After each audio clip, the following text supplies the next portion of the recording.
are priced globally, continued dependence on fossil fuels leaves the nation's economy vulnerable to global shifts in supply and demand.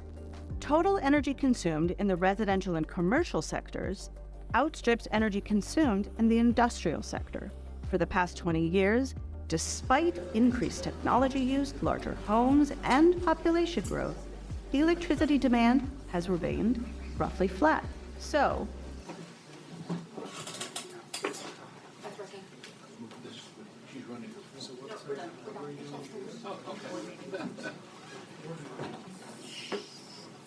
all righty, peace.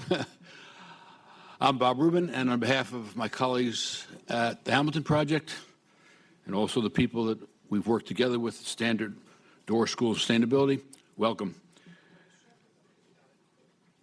You all know this very well, I'm about to say, but we just had a lunch discussing permitting, siting, and all the rest.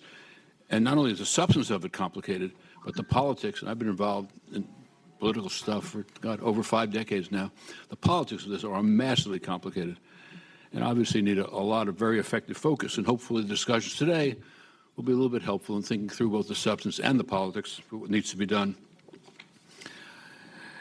In conjunction with this event, we're releasing 2 policy proposals that focus on the governance, the exact issue I was just talking about, the politics, the governance of electricity grid and mitigation of catastrophic wildfire risk. Wildfire risk, which, as all you know, is an enormous problem, especially in the West.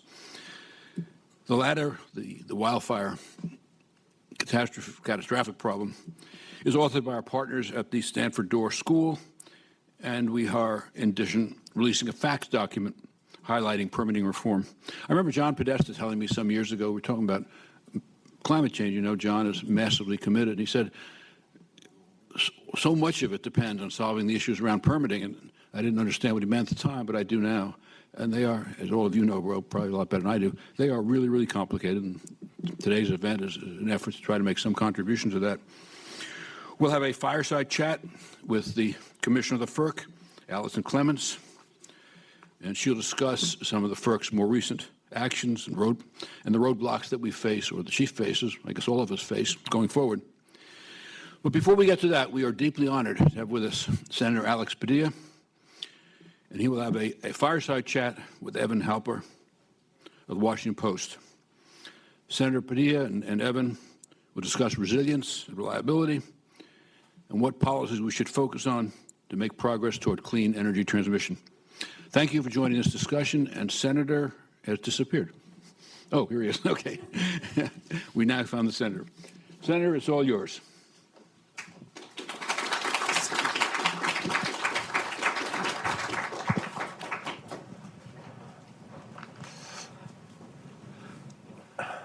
Good afternoon, Senator. I'm Evan Halper with the Washington Post, and we're going to have a chat here about the state of the grid.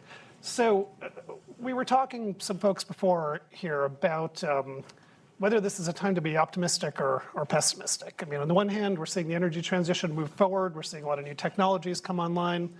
On the other hand, this kind of simmering worry about the state of the grid, you know, from a reporting perspective, I'm seeing like outright panic now that I've never seen before. I mean, concern about, is there going to be enough energy for, you know, the clean tech manufacturers, for the AI centers? What does it mean for rates? How are you feeling? Are you feeling optimistic or pessimistic about where we're at right now? Look, Evan, I'm an elected official. I have to be optimistic, right? If you're not an optimist, you're in the wrong business. Where we work in Congress. But in all honesty, I am optimistic because of everything that's going on, right? Not to say there's not challenges, and we're working hard to understand the dynamics of how we got here to begin with the stress and the strain on the grid, but more importantly, what we do about it. And we can talk in a little bit more detail about the federal investments that are happening, some of the rules and regulations that are being discussed at the federal level and in states and other jurisdictions across the country. But I did want to establish a little bit of my credibility here as we begin this conversation, because this is actually one of the areas that I really get excited about from a policy standpoint, because I've been in it for so many years. My political career, as you recall, started as a member of the Los Angeles City Council, including serving as president of the council, where we oversaw the largest municipal utility in America, the Los Angeles Department of Water and Power. So I've seen the conversations from the get-go, not just about rates, but infrastructure planning, visiting bond rating agencies to defend the honor of the city and our plans, and improving our financial models, et cetera. Talking about demand-side management way back then. I guess that was enough of a qualification to when I was elected to the state Senate in California in 2006. I was soon after not just named to the committee, but served as chair of the State Senate Committee on Energy, Utilities, Communications, as California, who's been a leader in this space, most people know here, not just when it comes to renewable energy, but really in the context of tackling climate and reducing emissions in the electricity sector is such a key component of that. And so, just flash forward to here, I think it's been a great foundation for some of the discussions, some of the debates, some of the proposals I've tried to put forward here in the Senate. We can talk technology, we can talk about, but where's the funding going to come from? And we should. But I think the biggest question asked in Washington is, but is it even possible in an environment and a political climate where things are just so partisan and divided? Even if we knew the solutions to everything, can it really get done? And to that, I will share this. One of the very first bills I introduced, I remember vividly, it was a couple of Februarys ago. There were ice storms in Texas that took out the electrical grid. And I went over to Senator Cornyn from Texas on the floor between votes one day, and I said, in as friendly of a manner as I could, as diplomatically as I could, I said, John, I see what's happening in Texas. I'm not here to give you a hard time because it's only a matter of time before wildfires in California are going to threaten our grid. There's got to be something that we can do together to improve the resiliency of the grid.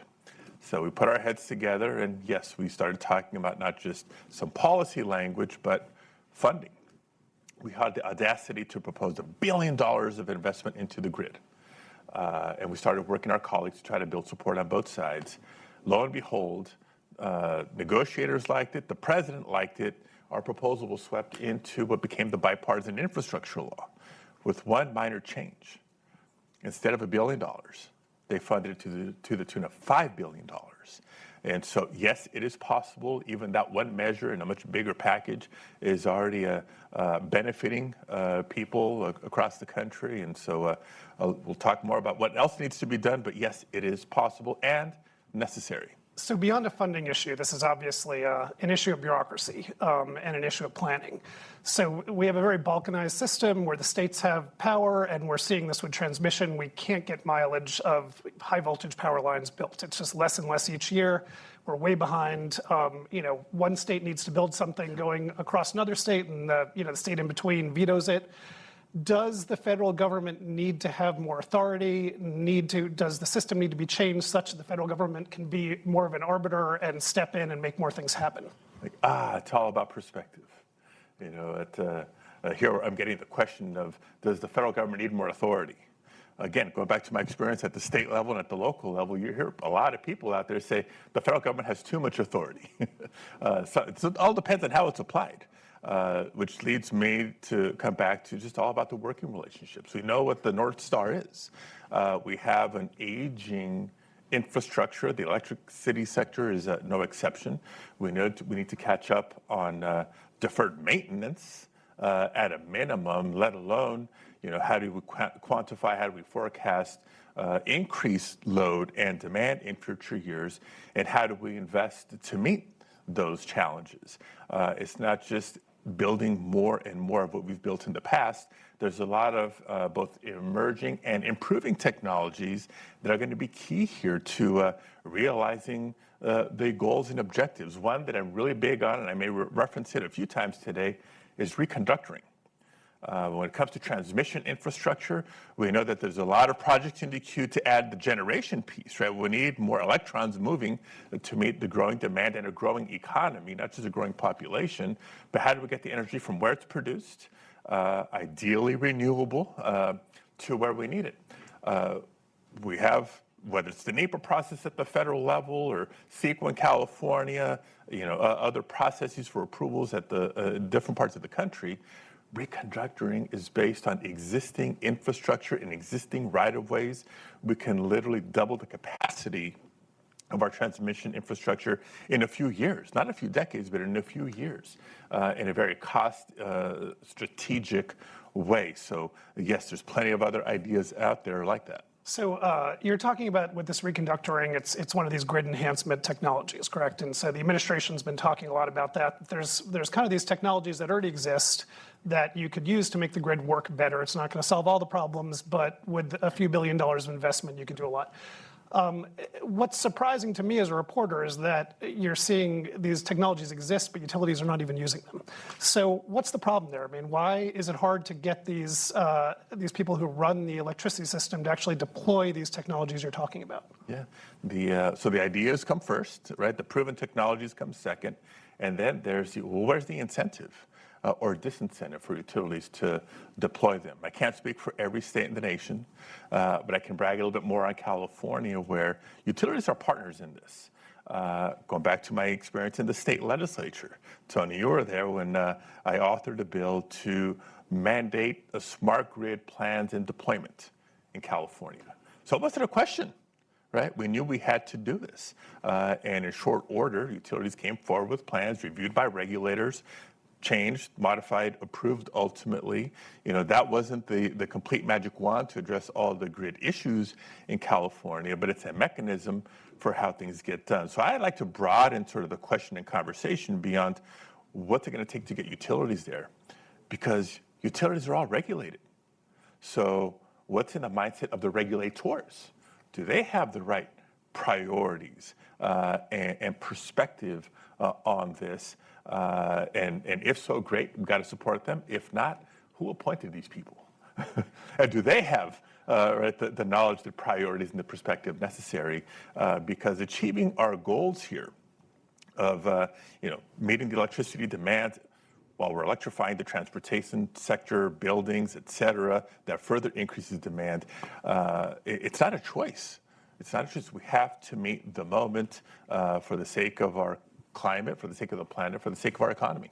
So we're increasingly hearing people say what used to be the quiet part out loud, the question of, do we need to prioritize who gets all this energy? We're seeing Bitcoin mining, for example. It just uses a tremendous amount of energy, and there's a question of how much societal good is Bitcoin mining doing. The AI data centers, Microsoft is supposedly working on one that would require the amount of power of like several nuclear plants. So we've never in this country said, okay, we're going to look at who's doing the most social good and who should get this energy and who should not. But at a time, all of these regions are worrying that they're not even going to have all this energy. Does there need to be some kind of prioritization system and some sort of pecking order of whether these big projects make sense, giving all this energy, sometimes which raises the cost of electricity rates for everyone else? Yeah. So reprioritization, if that's the fundamental question, the answer is yes. I mean, that's an obvious one. And I think FERC has taken some good first steps in acknowledging is just who got their paperwork in first, the best way to go about it, or how much weight do we put behind projects that are ready to go, let alone to serve what purposes, right? Is it data mining? Is it keeping the lights on in a city, et cetera? You mentioned the data mining, data centers, other higher and increasingly higher uses of our electricity. There's got to be a way to break it down. Now, this is going to sound like way oversimplification, but if you'll just follow me here. Once upon a time, we were a little provocative in California when our Energy Commission had the audacity to think beyond light bulbs, looking at efficiencies to be gained, but things like appliances, things like cable boxes and gaming consoles. So imagine sort of a data center version of that exercise. They're serving important functions from a technology and economy standpoint, but yes, they're big loads on the grid. So how do we make it more efficient? Who's doing the R&D in that space? The federal government has skin in the game, obviously. We should definitely be doing more of that. So there's this kind of epidemic of local ordinances right now banning solar and wind projects. I think there's something like 300 of them nationwide. And this is one of the many problems of decarbonizing the grid, being able to actually build these projects in some of these states. Is there a federal role to, again, arbitrate this and tell these local governments this is really not the way to go? Well, I'd be interested in a breakdown in these ordinances proposed or actually adopted and in place, because it's news to me that people are resisting solar and wind. I know there's research out there that shows not just Democratic support for solar and wind farms, but Republican majorities that support solar wind farms. What would you rather live next to, a solar farm or a wind farm or a coal power plant, right? Or something else. So I think that's my intuition. The role of the federal government here, again, going back to the FERC rule, one of the things that I am excited about is their ability to designate something in the national interest. That's more on the transmission side, not on the generation side. But there's the opening of no, we need to be doing this, folks. And, state and locals, I think, most of them get it. I know we're navigating some politics today. We had a prior administration that was deleting data from federal sources and different departments and agencies. There's still a strain of thought on the other side of the aisle from where I sit that denies climate change is real, but it's clear to us. So I think where the rubber meets the road, there's much more support than people may think in the political chatter. Again, going back to my experience back in California, some of the regions of California that were more resource rich, whether it's wind or solar, were in the more rural, more conservative areas of the state represented by Republicans in the House of Representatives, in the state legislature. And they were the Republicans that were big advocates for renewable energies because they saw maybe some of the need to modernize the electrical grid, but they saw huge economic upside for embracing these technologies, creating new jobs in their districts and bringing in investments. So most of the estimates I've seen or the forecasts show emissions just going up quite a bit because we're heading into a natural gas boom that was unanticipated, but because there's not enough renewable energy, there's a finite amount of it. These tech companies are taking up as much of it as they can, and the utilities are responding by building more natural gas. And the estimates are 3 to 10 billion cubic feet per day of additional natural gas in the 2030s. So are we just at a point where actually decarbonizing the grid and getting it to a net zero like the administration wants by 2035 is just out of reach? Is that even going to be possible? Yeah, it's not out of reach. Anything is possible. Just ask any engineer. If you had all the money in the world, could you make this work? The answer is always yes. You just got to figure out the design. But we know that resources aren't infinite either. But I think it's much more manageable once we start breaking down the components. So for increased emissions, there's that carbon capture storage conversation on the tail end. But what gains can we make, not just looking at the generation side and deployment side, but even through the energy efficiency side? When you start piecing it all together, looking at not just existing technologies, but emerging and improving technologies, you'll see that it is very, very achievable. And frankly, given the data, given the climate change impacts, we have no choice. So we have to make it work. So you raised carbon capture. A lot of the companies involved in this seem somewhat discouraged right now because there's local opposition everywhere to carbon pipelines. Burying the carbon dioxide on public land has become very controversial, and it just seems like everywhere they're talking that a energy company wants to put this stuff in the ground, they're meeting a local fight. Is this a technology that it'll be crucial if we're going to have all this gas for this to work? But are you hopeful that this will actually even be up and running and we'll be storing billions of tons of carbon through carbon capture in the near future? Yeah. Well, look, according to the International Panel on Climate Change, it has to be part of the plan. There's no other way around it. Does that mean that there's proven technologies and projects that are demonstrating tremendous success? Well, maybe not quite yet. So it means there's more work to do in the space. So yet another area where we need to be investing more in R&D to prove that the ROI is there, the cost-benefit analysis of a CCS component to an emissions plan is effective. I will add, as someone who grew up in what many people would consider a disadvantaged community, the wrong side of the tracks, if you will, that there's absolutely an environmental justice component to this conversation. Just like other types of infrastructure, you can't just put it all in the lower income areas of your city, your state, et cetera.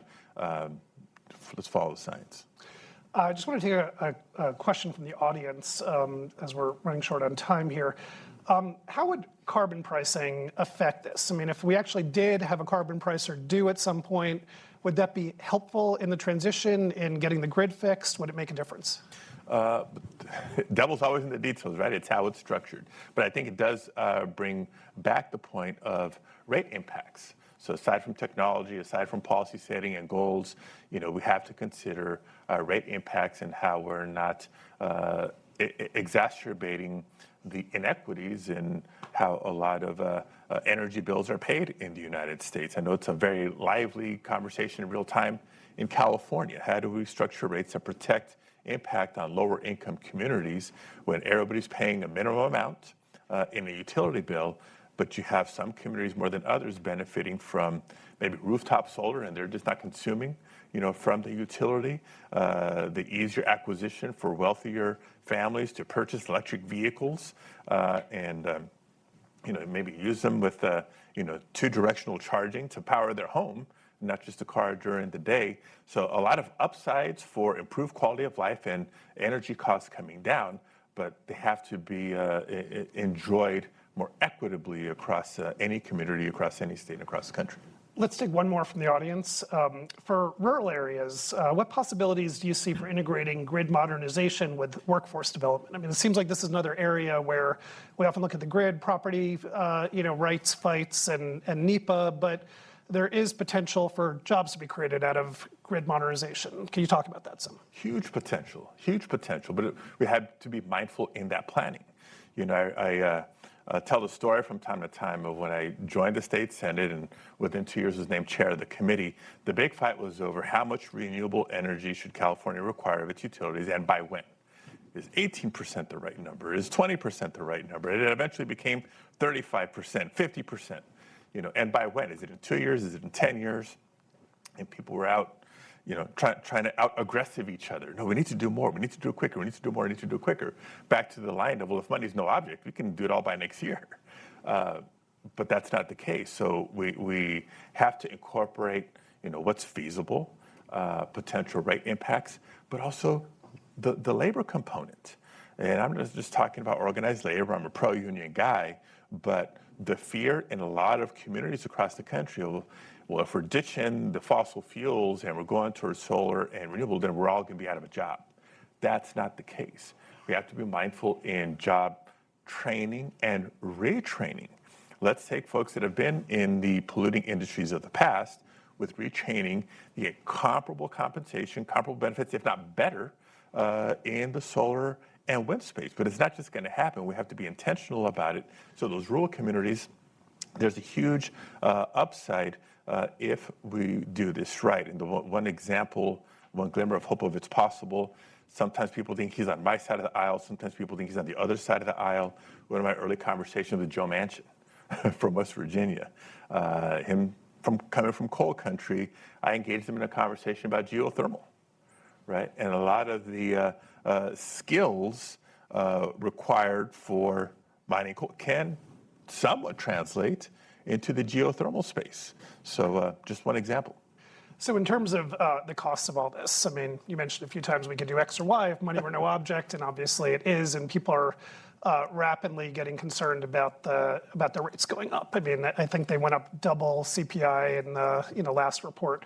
So California is struggling with this with rooftop solar, right? The state had very generous incentives for people to have rooftop solar, and then it became a lot of tension over, okay, are the other ratepayers funding people who can afford to put solar panels on their roofs, and the structure was changed, so it became a lot less lucrative, and then all these solar installation companies went out of business, and the rate at which people are putting solar panels on their roofs in California has lowered. What are the lessons to be learned from, I mean, did California do the right thing there, or what lessons did we learn from that whole episode? Yeah, so there's a lot of good comes out of California that folks should learn from. Every once in a while, we don't get it perfect, and there's something to learn from there too. But I will say this is now, I think, net metering, let's call it 3.0, right? Years and years ago, when we were trying to get solar off the ground, of course, we needed to be generous and flexible with incentives programs to get people going. It wasn't just adoption rates that have gone up over the years, but the performance of the technology that's out there has improved over the years, not just because of that adoption and that scaling up, but coming back again, investment in fundamental R&D that has led to improved technologies. So, you know, there was an interim where the net metering programs were adjusted, and now we're in a new phase. But let's not lose sight of the fact that more than 20% of power in California comes from solar energy, right? It's not a nascent technology of the future anymore. It is a core part of our ability to meet the demand. So that is, I think, very, very important to recognize. You know, the rate structures, as much as you're reading about California right now, and I know my Republican colleagues point to this also, well, energy is more expensive in California because of their climate policies. Well, maybe per unit, but given the conservation and efficiency policies that are integrated into our structure, Californians actually pay on average a lower energy bill. So again, it's a model that it can be done, multiple policy objectives, when intertwined together strategically, thoughtfully, can and do work. So the last question here will open the can of worms. That's permitting reform. You know, in terms of, I mean, it sounds good. You hear in Congress they're talking about it all the time. We need to do permitting reform. It obviously isn't happening because of what it means, right? You know, you've got property rights people who just don't want, you know, or landowners who don't want these lines going over their land without having some, you know, some potential ability to use the NEPA process. And is there anything that's easily done? Is there one simple fix that you're just thinking, like, why have we not passed this yet? What you know, if you could wave that magic wand, would you just do tomorrow? Oh, that's in so many areas of public policy, that's the question, right? What's the magic wand? If there was an easy answer, it'd be done already. So all we're left with is the hard stuff, the new stuff, and the complex stuff. So I would continue to try to, whether it's streamline NEPA or state approval process, or intertwine them to try to, you know, save a little bit of time without undermining environmental reviews and addressing real impacts. You know, I do think there's the golden opportunity of things like reconductoring, where you can add a lot of capacity, meet a lot of need without having to start from scratch for a years long process. That changing the queue, right, the prioritization at FERC can help shave time on a lot of projects that are ready to go that without that reprioritization are just stuck in what once upon a time was a 3-year wait, then a 5-year wait, now a much longer wait than that. So there's the process, there's litigation. Can we, you know, streamline that? But in the meantime, a lot of other things that we can do to really make some big advances here in the short term. Senator, you've given us a lot to think about. Thank you for the interesting conversation. Absolutely. Thank you, everybody.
All right, good afternoon, everyone. My name is Sanjay Patnaik. I lead the Center on Regulation and Markets here at Brookings, and it's a real pleasure here to welcome three foremost experts that have written papers to address some of the problems that the Senator talked about. So we have Michael Mastrandrea. He's the Director of Policy of the Sustainability Accelerator at the Stanford Doerr School of Sustainability. We have Shelley Welton, a Presidential Distinguished Professor of Law and Energy Policy at UPenn. And we have Catherine Wolfram, William Pounds Professor of Energy Economics at MIT. Welcome. Thank you so much for being here. So you have come up with three really interesting papers where you lay out some ideas of how to solve the challenges we face with our energy grid, with the decarbonization that we're looking at currently. So can you tell us a little bit about your proposals, about some of the pain points and problems that motivated you to write the paper? Why don't we start with Catherine, please? Sure. Thanks so much. So our paper is motivated by a central fact, which is that in 2025, no matter what happens in November, we will be talking about the tax code, the Trump Tax Cut and Jobs Act. Many of the provisions expire. There seems to be bipartisan agreement that some of those at least should be extended. And so we will be talking, the tax code will be opened up. And so you might be thinking, well, why are we talking about TCJA? At a climate event in the US, we have historically done climate policy through the tax code. That was certainly the case with IRA, the Inflation Reduction Act. There were production tax credits, investment tax credits. But back 1992, since 1992, we've had production tax credits for wind. So this is something that the US has done for a long time. And what our paper provides is basically kind of a choose your adventure. So you tell us what you think will happen in November 2024, and we will give you a climate policy scenario that might transpire. So for instance, if you think that there's going to be a Republican sweep, it's possible that a repeal of IRA will be on the table. And so that's one thing that we are modeling. I say it's possible because there are definitely schools of thought that, as the Senator said, there's a lot of building in the red districts, red congressional districts, red states, so maybe IRA won't be repealed. Maybe if there's a Republican sweep, we'll just see a repeal of the EPA regulations on power plants and the EPA clean vehicle standards.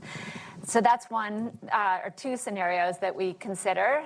On the other side of the political divide, we think about, okay, what if there's a Democrat sweep? Maybe we'll try to expand IRA. We'll try to increase the incentives under IRA. Maybe there will be time to consider a carbon price, adding a carbon price on top of IRA. Or maybe if there's a divided government, there'll be some kind of bargain. And there we think about repealing parts of IRA and replacing that with a carbon price. So I want to describe our findings in two buckets. One is thinking about the emissions impacts, and the other is thinking about the fiscal impacts. So in terms of the emission impacts, repealing IRA is definitely bad for emissions. They continue to come down, definitely not as quickly as with IRA. And so, what I really want to emphasize is that adding a carbon price on top of IRA does a lot for emissions. And keep in mind that the Inflation Reduction Act was a tremendous achievement. I was actually in Europe when it was passed. I was talking to counterparts about Russian oil. I got a text from my boss the night that it was night in Brussels. The next day, everyone in Europe, all of our counterparts, had heard what was happening. We're just thrilled that the U.S. was back at the climate table. So I think it's important to kind of keep in mind what the world would have looked like if the U.S. with Democratic Congress and Democratic White House had not done anything legislatively on climate. So, the IRA is here. The IRA is great, but the IRA will not achieve our Paris goals. We fall short. Even the most optimistic models suggest that we will fall short of the 50% reduction by 2030. Adding a modest carbon price gets us very close. And I should say modest, we have like $15 a ton. We exempt retail gasoline. Adding a carbon price that's in the middle of the distribution of where current climate bills are now, so adding a carbon price of $54 a ton in 2027, gets us well below our Paris climate target. So I think that's something to keep in mind as we open up the tax code and as we think about climate policy in that context. So secondly, we think about the revenue impacts, and I do think that, or I hope, I guess, that this is part of what drives Congress to start thinking about carbon pricing. The estimates are that extending the Trump tax cuts will cost anywhere from $3 to $4 trillion. So if we repeal IRA, I think it's important to keep in mind we've all had the 10-year budget number in our head. It was originally from the CBO, it was like $380 billion. CBO is updated. A lot of the estimates are higher. But if you shift the budget window further, the expenses of IRA are even higher. So basically, we're continuing to pay outside the 10-year budget window. It's not just a 10-year act. The provisions keep paying. And so repealing IRA will save, our estimates would save about $1.5 trillion. So clearly something that will be of interest, depending on the political makeup of Congress and the White House. Adding a carbon price, our modest carbon price, gives us about $600 billion. Although one thing that we've focused on in our paper is that if you don't exempt exports, if you keep taxing the oil and the gas and the coal, which we are, as we drive our own emissions down, we are more and more exporting our fossil fuels. So that could double the fiscal impact. So, in total, we could get about $1.5 trillion out of adding a carbon price on top of IRA. Our very generous carbon price, or our very high carbon price, $54 a ton, gives us about $2 trillion. And then again, if you add the export, if you don't rebate exports, that doubles it. So, this is serious money that could be attractive to Congress.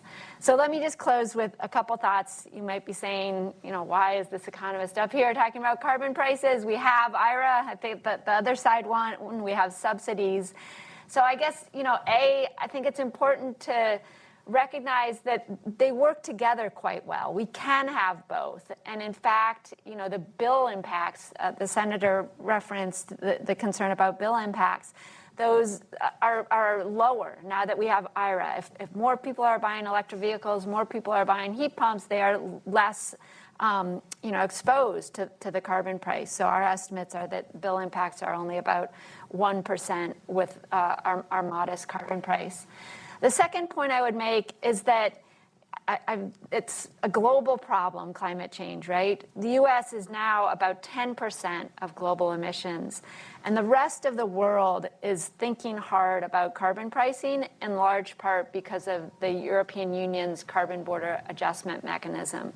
And so if the U.S. could kind of join that momentum, it would just do a ton for climate mitigation. I think it would be.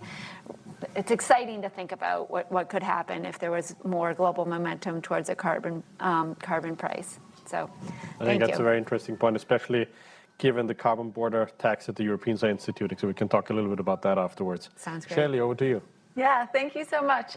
So my proposal is about how to plan the grid of the future.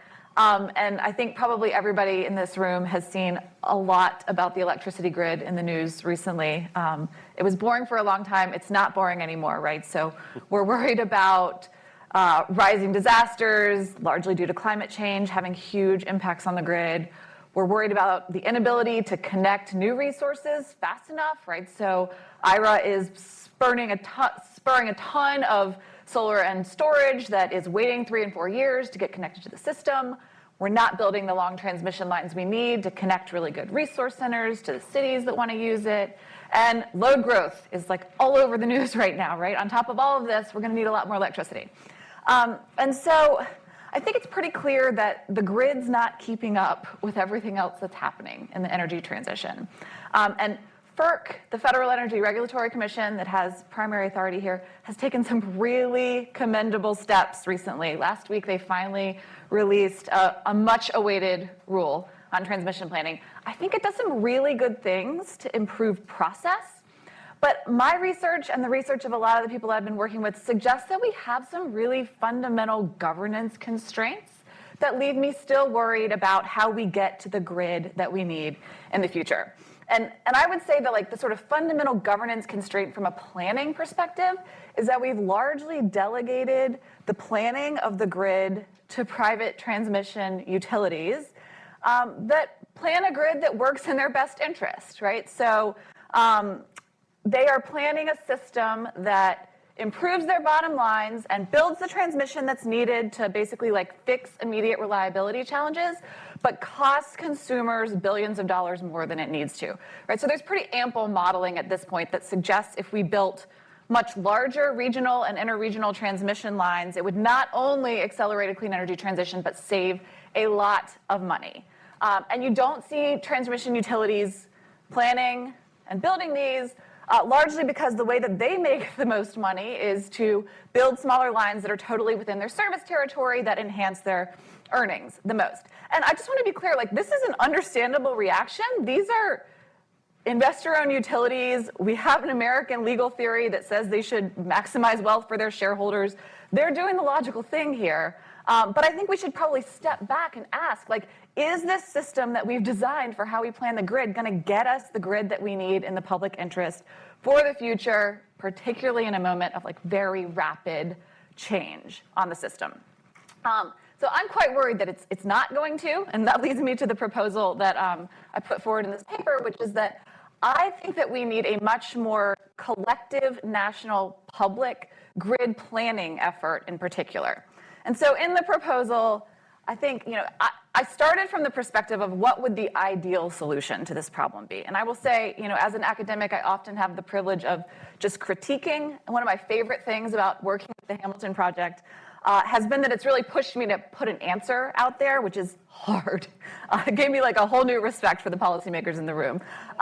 So if I were to suggest an ideal solution to this, I would say that Congress should create something like what I call is a Federal Grid Planning Authority, an entity that maps out a vision sort of proactively and collectively of the big regional and interregional lines that make sense to minimize cost, maximize affordability, maximize reliability going forward, right? And then ideally you would take this effort, which I would say could easily build upon a lot of pre-existing efforts by our national laboratories, by the Department of Energy. They already do great modeling work, right? So you take this model that comes out of a public collective planning process, and you then feed that into regional planning and tell your regional planning efforts led by utilities that they have to use this as the baseline of their plan, right? And then, add to it if you have local problems that additionally need fixing, tweak it if you think they got something wrong, but basically use a blueprint that's collectively nationally planned as the way that we do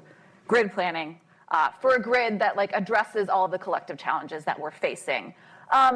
Now, I recognize this is a tall ask, and Congress is probably not going to pass this year, next year. I do think, unfortunately, we are facing ever more significant and severe grid disasters, and so there may be a policy opening where I think this could become a useful part of the conversation.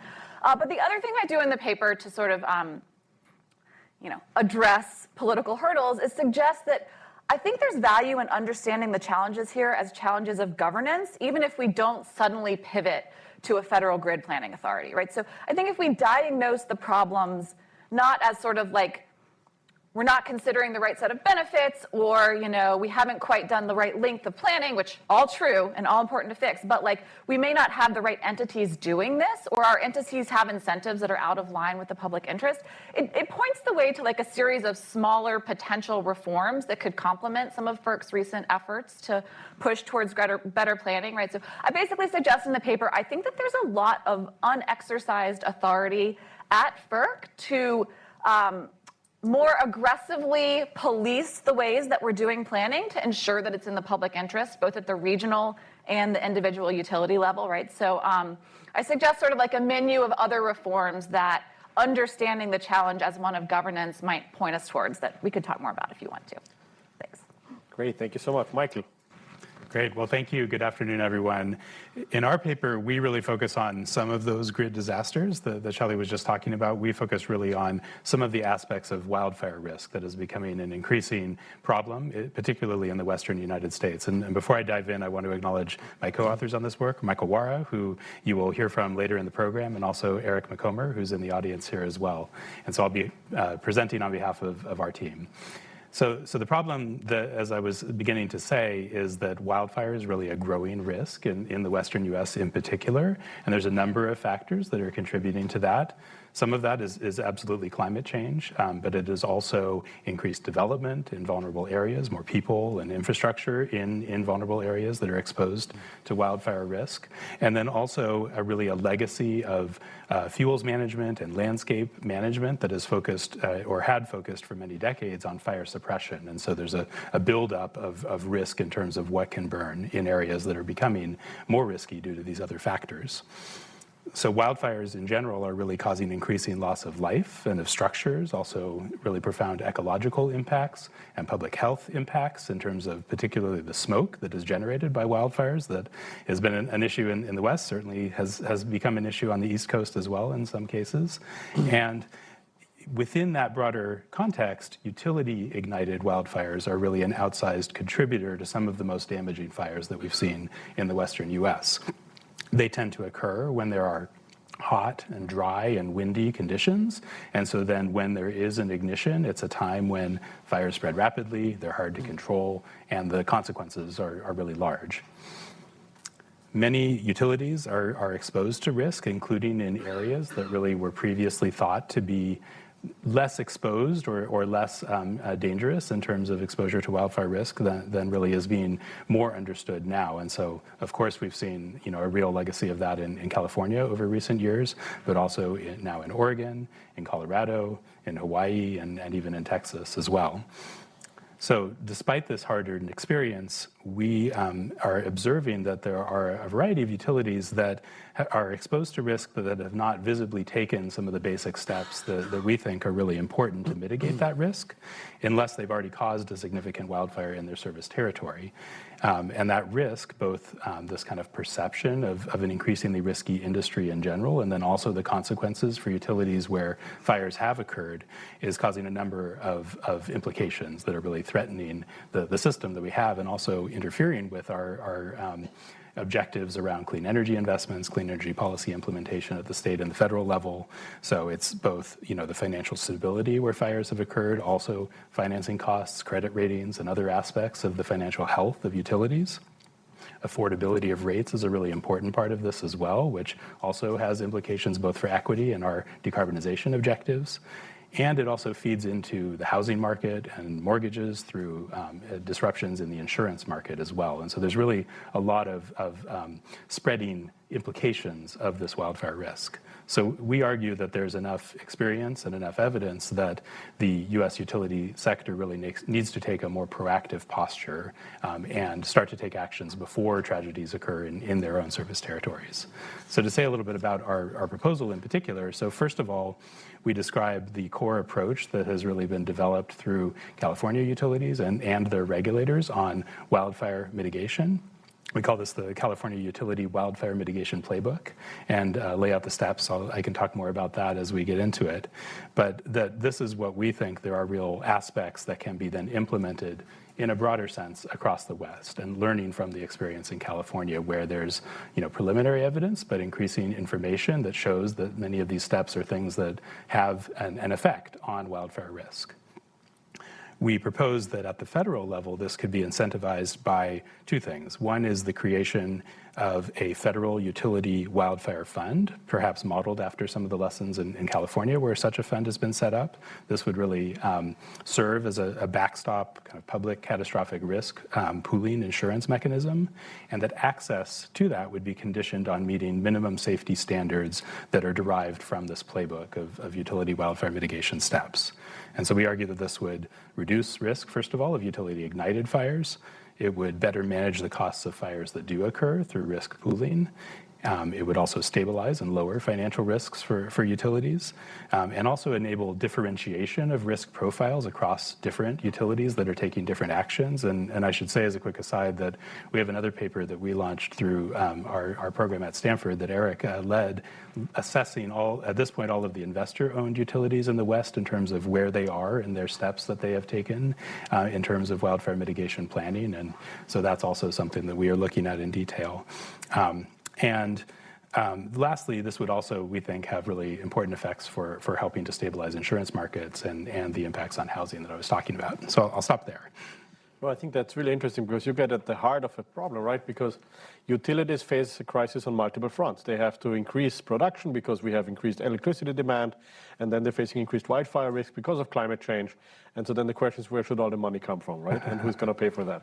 I want to talk a little bit about your proposal, Michael. And so when you look at how wildfire risk is managed right now in the West, in other states than California, how do utilities deal with it? And can you contrast that with what is happening in California and what can be learned for other states? Sure, yeah. Well, maybe I can briefly just talk about the steps in the playbook that I mentioned and then talk about also some of the other aspects. So we have 6 steps in the playbook that we describe. The first 4 of those are the ones that we really think are kind of the basic steps that many utilities would want to consider in a form that's appropriate in their context. Step 1 is really situational awareness, so having weather stations and other kinds of information so that you can understand when and where dangerous conditions are occurring in a given utility service territory. Step 2 is then really having a process for real-time risk assessment and making decisions about when to respond to dangerous conditions, and so when and where they are occurring and also how to respond. Step 3 is then to implement risk reduction responses. And so there's a variety of things that you can do. Some of them are PSPS, public safety power shutoff, shutting off portions of the system where dangerous conditions occur so that you're reducing the risk of ignition. It can also be other kinds of operational changes that can affect the risk of utility infrastructure causing an ignition. And also a process then to rapidly restore power if you are using public safety power shutoffs, for example. Step 4 then is also a really critical piece of this, which is to really understand and mitigate the impacts to customers and those who have critical electricity loads. So that could be, customers with medical devices, or it could be the critical water pumping system that relies on electricity but is also needed to fight fires. It can be a variety of things. It can mean coordinating with local governments. It can also mean providing backup power or storage for those kinds of critical loads.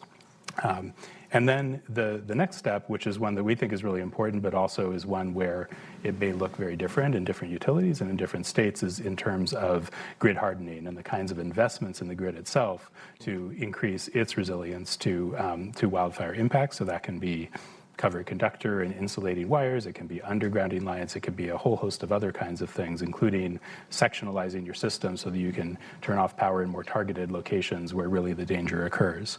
And then finally, as I was talking about earlier, step 6 is the federal proposals that we talk about that we think would incentivize the spread of all of the other work at the utility and the state level across a broader range of states.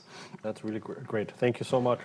Shelley, I want to head over to you. So when we look at the current grid, given that we have set very ambitious paths for decarbonization on the one hand, and on the other hand, we see quite a lot of energy demand increasing because of AI and data centers, what are some of the current bottlenecks in grid expansion? Where are we falling short? What would it take to actually speed that up?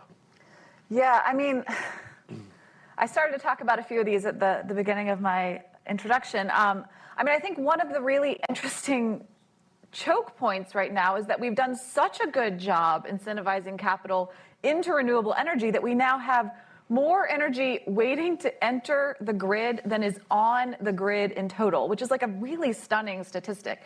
Now, all of this isn't actually going to get built.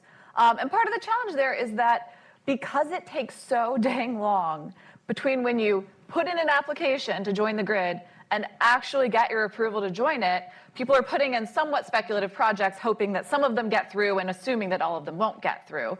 But a big part of the challenge there is that the way that we do interconnection of new projects is basically to tell whoever happens to be next in line when the grid needs a big upgrade, that they're in charge of that upgrade, right? And Rob Gramlich, who's a real expert in this area, analogized this to like telling the next car that wants to enter a highway that's going to cause highway congestion, that they're going to pay for the entire next lane of the highway, right? Like, it's not a logical way to do system expansion at all. It kind of worked when we had like mostly just like major central station thermal resources that were entering the grid. It really doesn't work under like a more dispersed model of utility scale renewables and storage driving a lot of the transition. And so the question then becomes like, how do you speed that up? Again, FERC has done some heroic work to basically like do process improvements. But I worry that we have a model where like you can't just tweak this at the margins. You need to really plan ahead and proactively chart the grid you need for the future and build the grid so the resources can connect to it. And maybe just as an aside or an example, people really tout Texas's renewables boom as like this product of their very, very free electricity market. And I do think in part it is due to having a very free electricity market there, but they also socialized enormous costs of transmission infrastructure around 2 decades ago. And that transmission infrastructure has been the backbone of their ability to then like have a really flourishing renewables industry. And so I think we need to be thinking about the same kind of ways to unlock some of the bottlenecks that are stopping the federal national grid from being able to incorporate all of the resources that IRA is really unlocking the potential of. No, this is very interesting. Thank you so much. Catherine, I want to turn over to you. So in your scenarios, you look at a modest carbon fee. Can you tell us what that modest carbon fee would be? How did you arrive at that number? And how politically feasible do you think that modest fee would be? Oh, that's the hardest part. So, yeah, we start at $15 a ton, go up about 5% a year. And as I said, we carve out retail gasoline, basically give subsidies to the refineries proportional to the amount of retail gasoline that they're producing. On the political viability, so someone pointed out to me that no one's going to campaign on carbon pricing. Maybe Sheldon Whitehouse would, and Sheldon Whitehouse was at an event that Hamilton did at the end of February around this paper, but nobody else. But they describe this as possibly a 2 a.m. solution, that if Congress is thinking about the Tax Cut and Jobs Act extensions, thinking about, should we have the child's tax credit, should we extend that? They may be looking for pay-fors, and at 2 a.m., part of what we're trying to do is build the evidence base so that those 2 a.m. decisions are informed by just how much revenue different options would generate. Yeah, I think that's for sure a very interesting scenario. When we look at like the $15, I think I agree with you, it's a really relatively low price when we look at other prices around the world. What would be the impact on consumers? Have you guys looked at that in terms of the modeling? Yeah, so we've modeled the average consumer, and we see that with the carbon price, as I say, layered on top of IRA, their annual expenditures would only go up by 1%. It's really quite modest. I mean, you can definitely come up with people who drive very long distances in rural areas. Although actually, since we're carving out retail gasoline, the people that drive long distances won't be impacted. I guess I think that the main thing to emphasize is that, as I said, with IRA, we're becoming, less and less carbon intensive, and so the carbon taxes aren't hitting consumers nearly as much. I think where they're working through are the kind of hard to abate sectors like steel and cement, and so maybe our toasters are 2 cents more expensive, but it's just not something that's super detectable to consumers. Actually, I think that this is a really important finding because it shows that the impact could be mitigated, and it's really, really relatively low compared to other factors. Yeah, and if you think about, if you do this, then you can also extend the child tax credit. Yeah.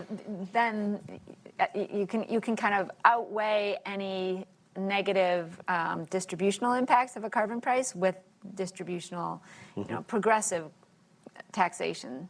Great, and I want to also go back a little bit to what you said earlier about the international implications and ramifications. Yeah. I think oftentimes we don't appreciate how much an outlier the U.S. is in climate policy when we look around the world. And so there is a lot of movement on carbon prices around the world. Anyone who wants to look that up, the World Bank has a really nice carbon pricing dashboard where you can see where in the world we have carbon prices, whether in planning or implemented. And so the Europeans are forging ahead with a carbon border adjustment mechanism. How would a U.S. domestic price help with that and help with our credibility internationally? Sure. So let me start by describing the European carbon border adjustment in case people haven't followed it closely. The EU has had a carbon price for a long time, since the 1990s. And what they're doing already, it's law, it will start in force in 2026, is basically saying if you send imports to the European Union at the border, you have to pay as though those imports were part of their carbon pricing scheme. So if you're sending Malaysian steel to the European Union and it takes like 2 tons of CO2 per ton of Malaysian steel, and the EU carbon price is $100 a ton, then at the border, your steel has to pay this $200 a ton adjustment. But if Malaysia already has a carbon price, they get credited for whatever they've already paid in Malaysia. And so this is really starting. I brought up the World Bank Carbon Dashboard. So at the end of 2023, something like 23% of global carbon emissions were covered by carbon prices. But a colleague of mine have been tracking things, and that's really changing. I mean, the CBAM has really started a conversation. You know, take, for instance, Turkey. They're doing the calculus. A lot of their exports, a lot of their production goes to the European Union.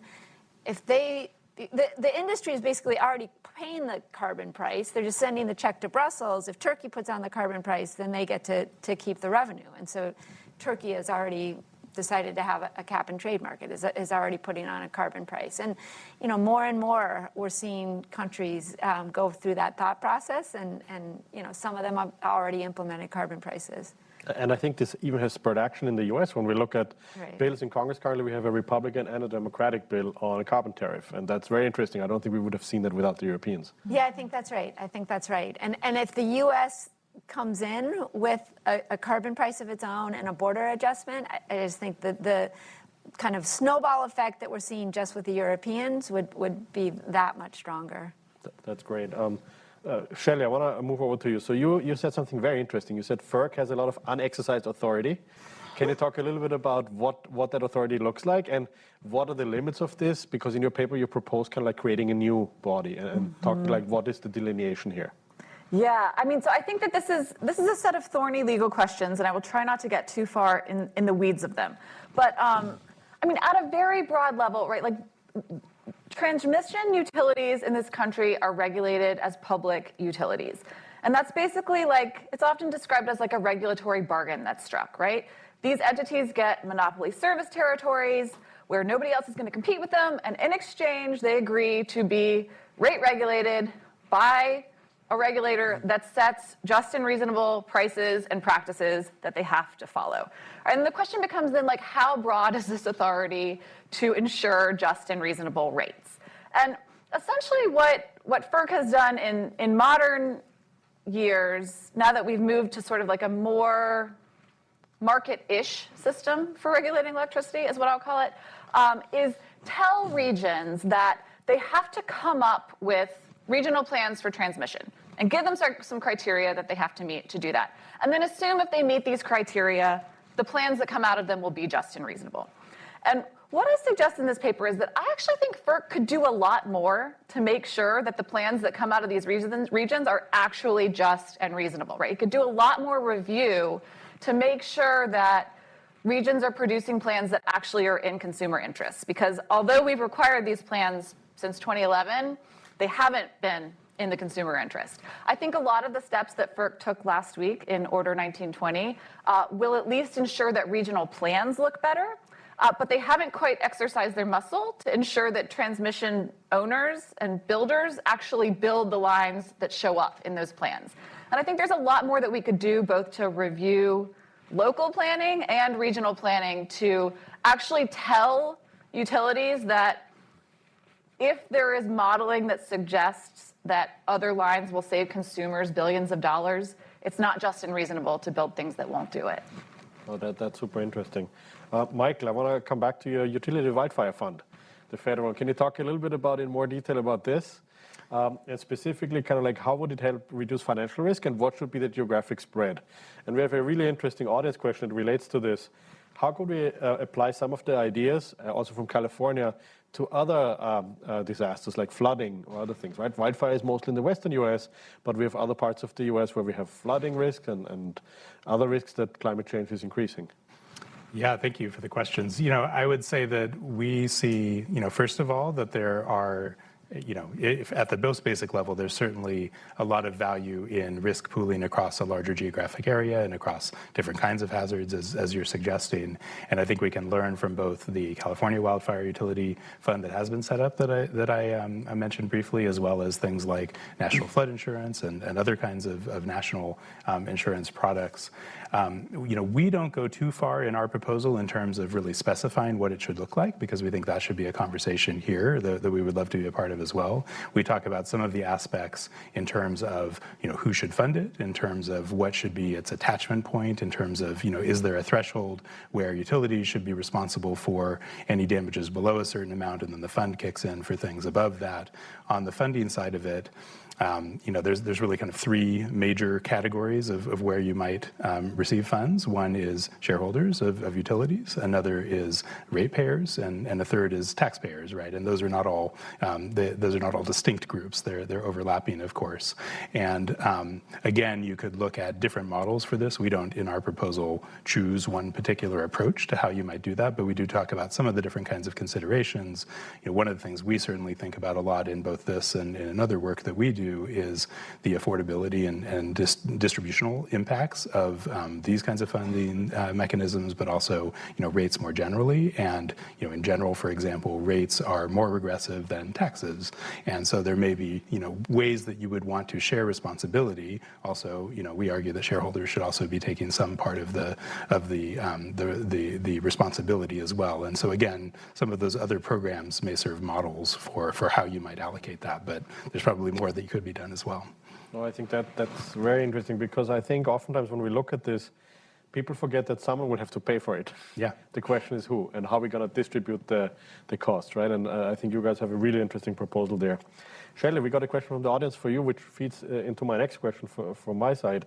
The audience question says, one reason why the interconnection process is so challenging is because of poor data and data transparency. Yeah.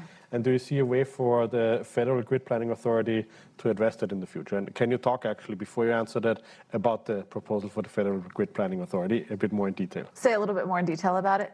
Yeah, so I mean, I think, so this is back to like my ideal solution.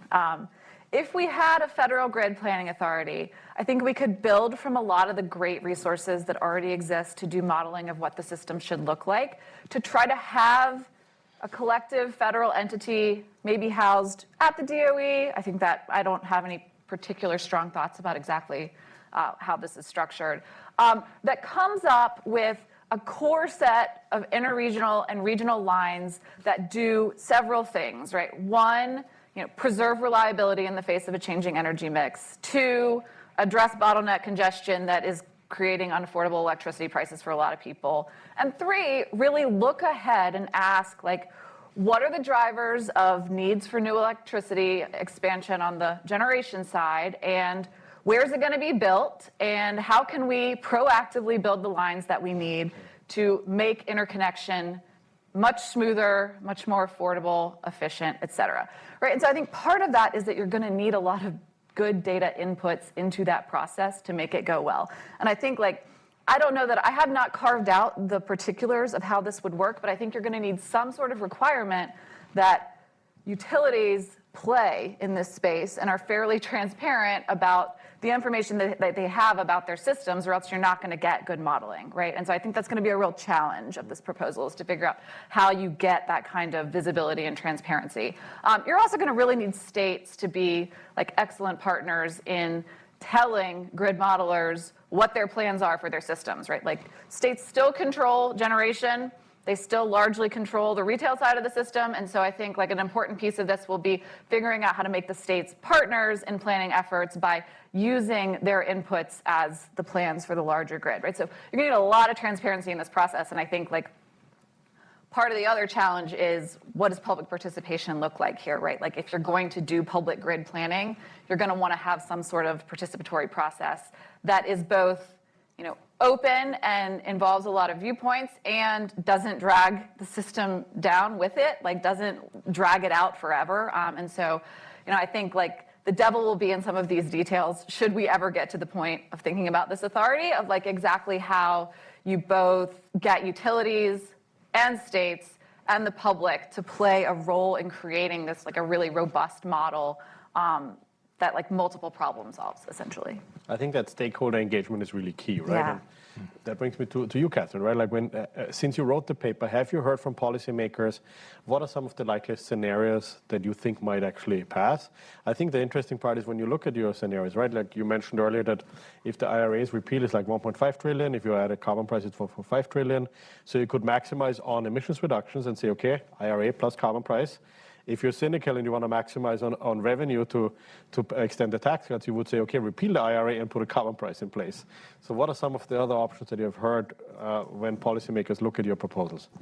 Yeah, so I didn't discuss this option, but we also have one that we think could come out of divided government, where you repeal part of IRA and add a tax and add a carbon price to that.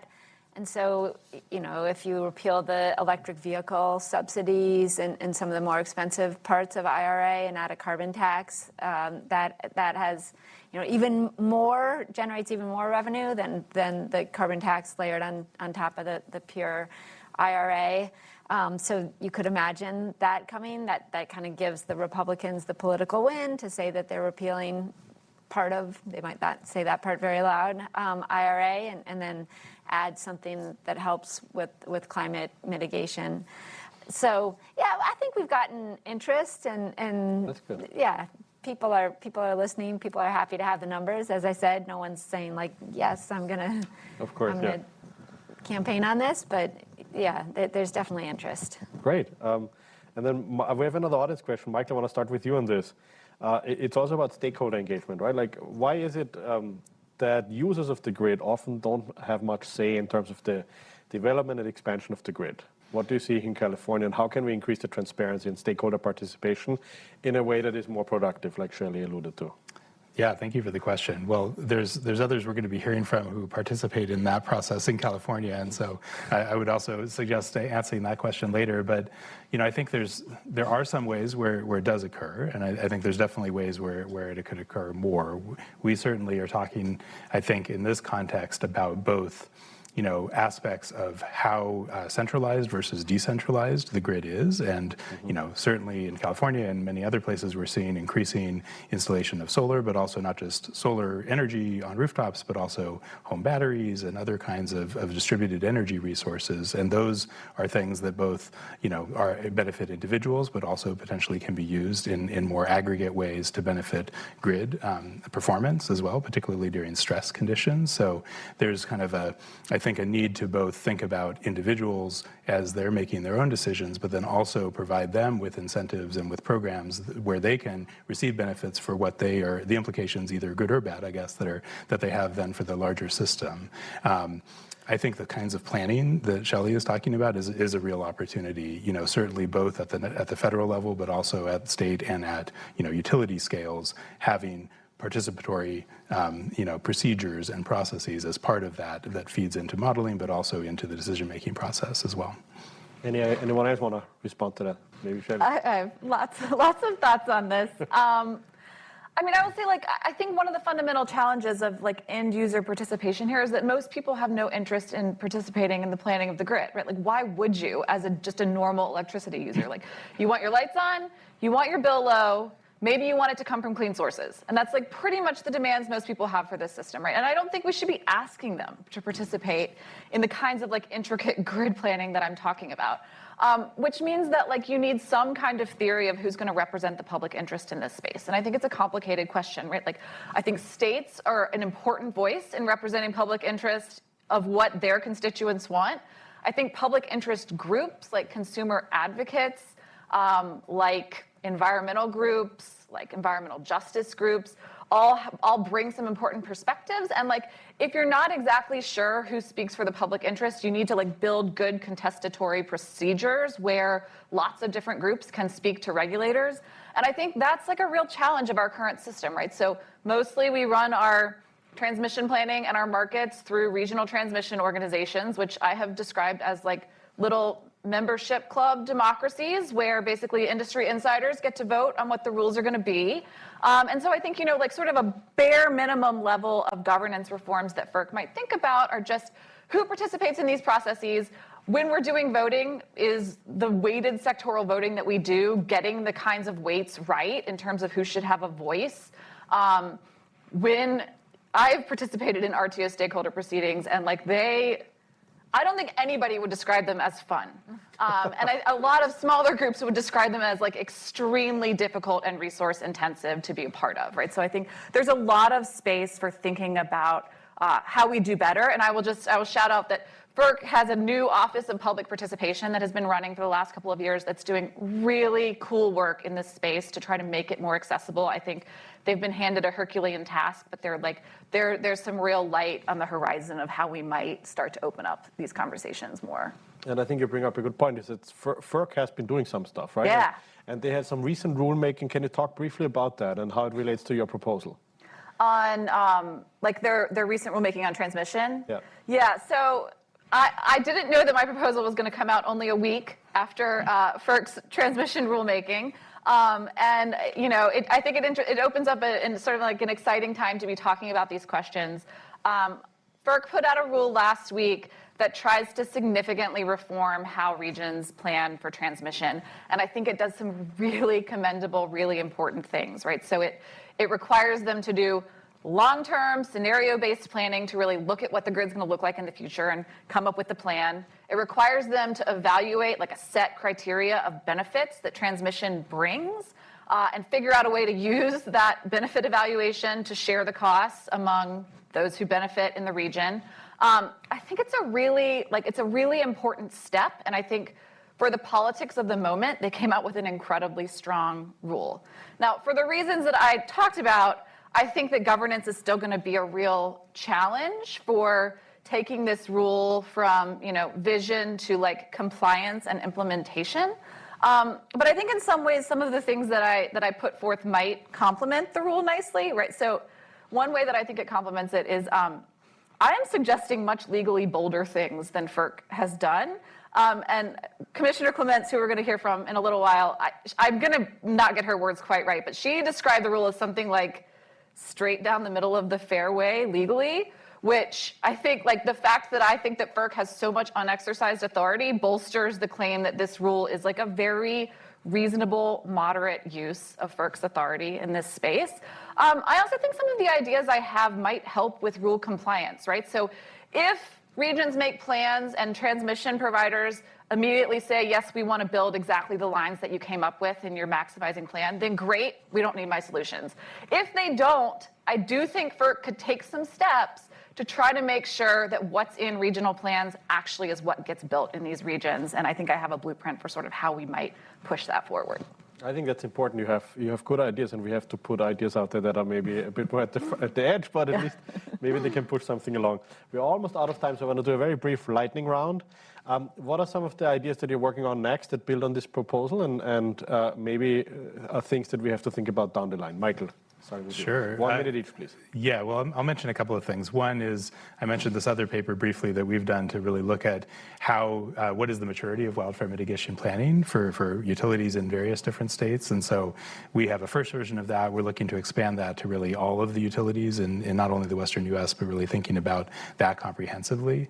Another is that we really see an importance in looking at the affordability issues and aspects where wildfire costs are one piece of that, but how that comes into just more how do we pay for electricity, how do we pay for all of the upgrades that we want to do in terms of electrification and decarbonization, but also to meet demand growth.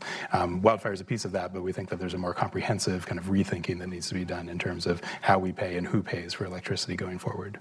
Wonderful, great. I hope we have you back in the future at some point. Next year, yeah. Shelley, please.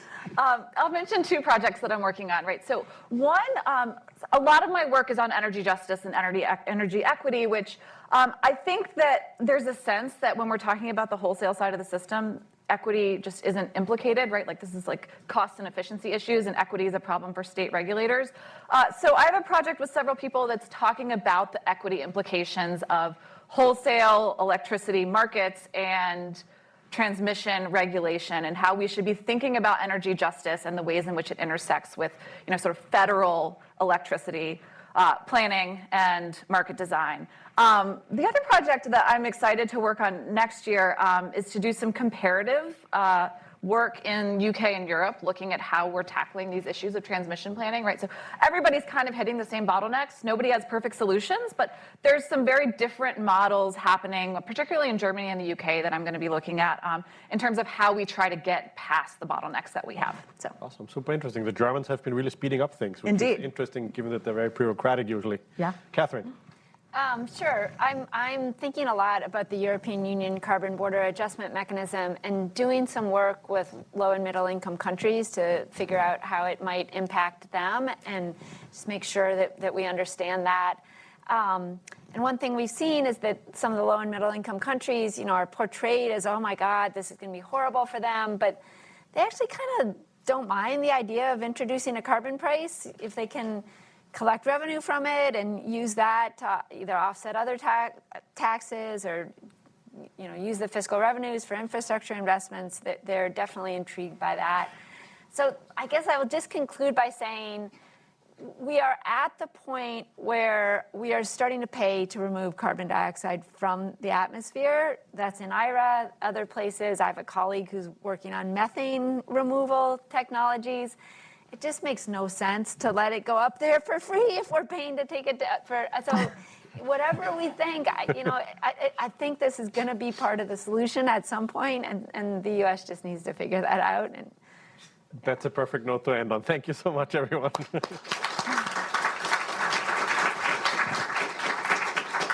And a brief reminder, we're going to go on a break now until 3:05, please, okay? There's some refreshments outside.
Started. I'm just going to shout because the mic isn't on. If everyone could please take their seats. That totally didn't work. No. All right. Hello.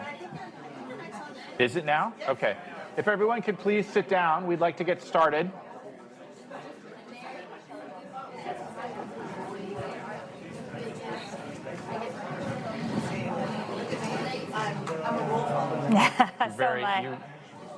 Thank you, Wendy. That's my friend. Oh. He works at Brookings. All right. Just give people a second here. It's so.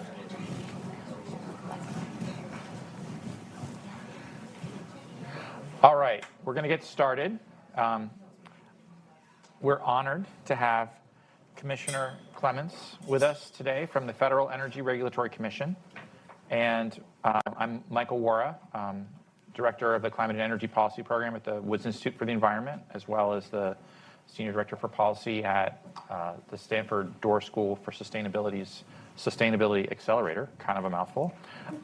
And I'd just say that it's an honor to sit next to you on the stage, and really excited to talk with you and have a conversation this afternoon about what FERC does, the significance of the agency's activities of late, and your perspectives about the challenges that we face. So maybe just to start off, for those in the room who maybe aren't immersed in federal energy regulatory policy, do you want to talk a little bit about the agency and the breadth of responsibility that you oversee? Absolutely. Thank you for having me. Thanks to Stanford and to the Brookings Institution.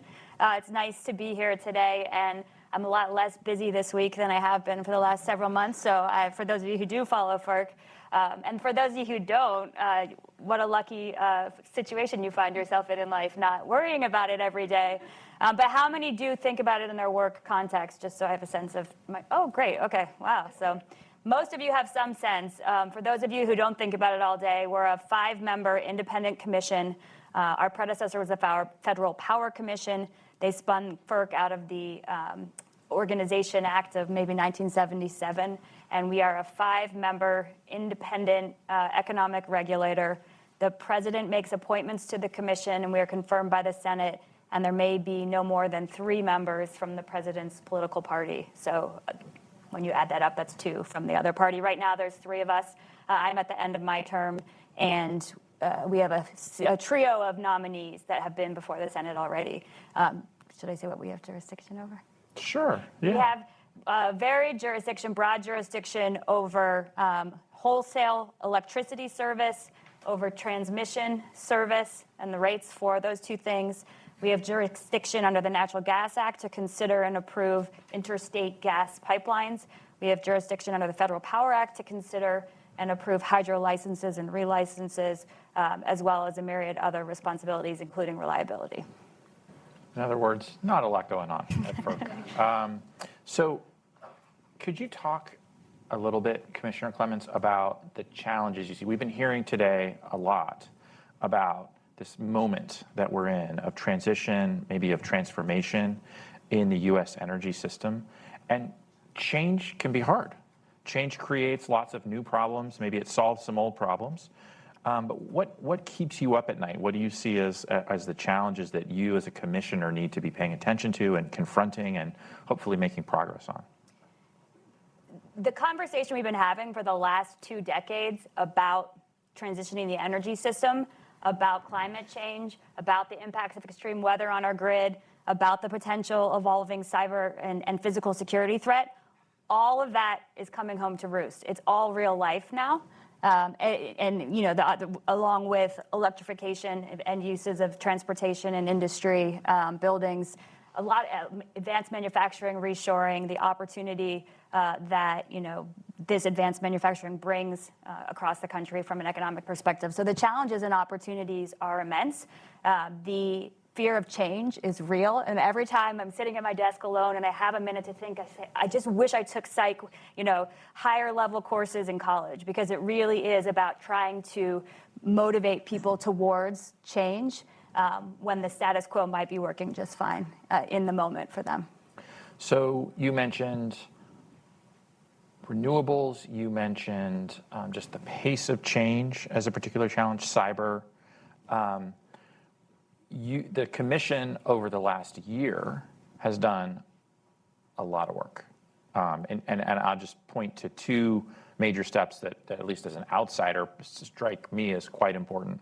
One is the work of the commission to improve interconnection and interconnection reform that you accomplished last year, and another last week, the rollout of Order 1920 and work on cost allocation and regional transmission planning. That's really a successor to work that was done, gosh, it's been a fast decade, but about 11 years ago.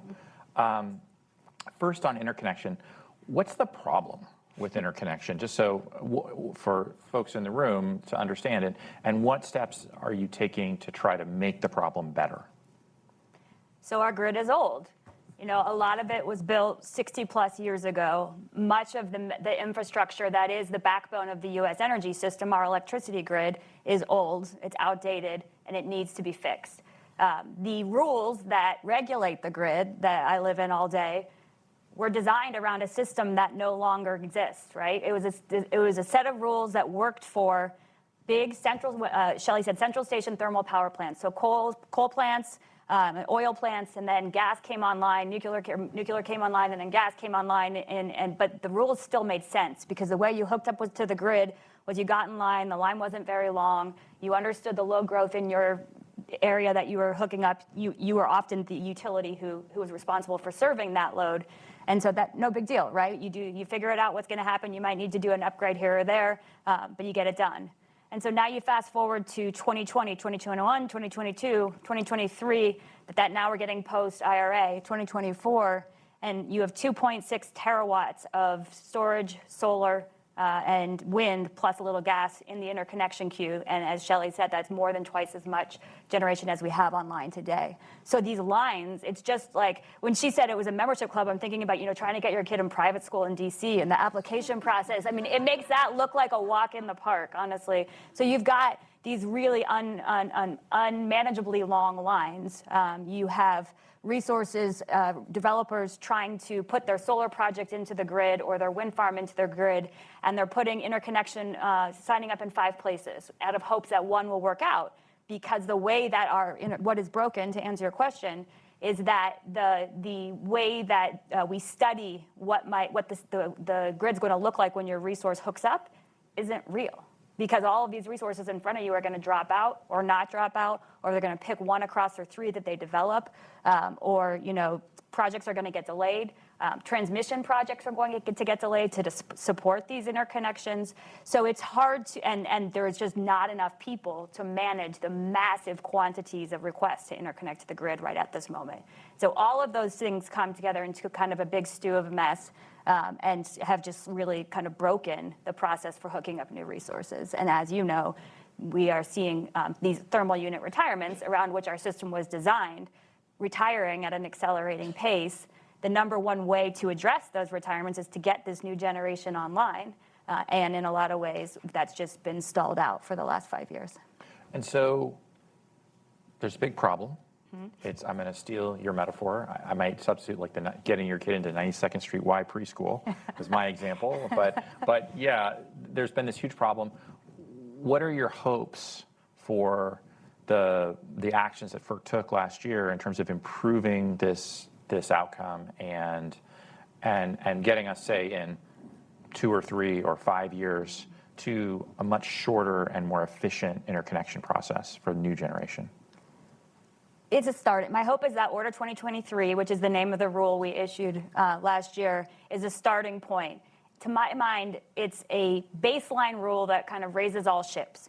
It's not as though the utilities around the country have been sitting around hoping that FERC would take action. Everyone knows that this is a real big problem. It's an expensive problem, and it's causing inefficiencies that make it more expensive over time. So utilities around the country have already started to say, okay, this process that we used to use, you just get in line, come up, and we put you through the system. They've already started making fixes, like requiring site control demonstrations, requiring deposits to get in the interconnection line, making that money subject to loss if you get out of the interconnection line, and that penalty increases over time. Lots of different cluster studies. So instead of studying one project at a time, you have a window of time, and all the projects that come in that time or in that geography in that time get studied together. So we took best practices from around the country, and we basically said, okay, all utilities, all individual utilities, and all RTOs, regional transmission organizations, you have to follow this base set of rules, at least get to this point. And so we issued that rule, and it is significant, and I'm not one to embellish or exaggerate, but it is just a starting point.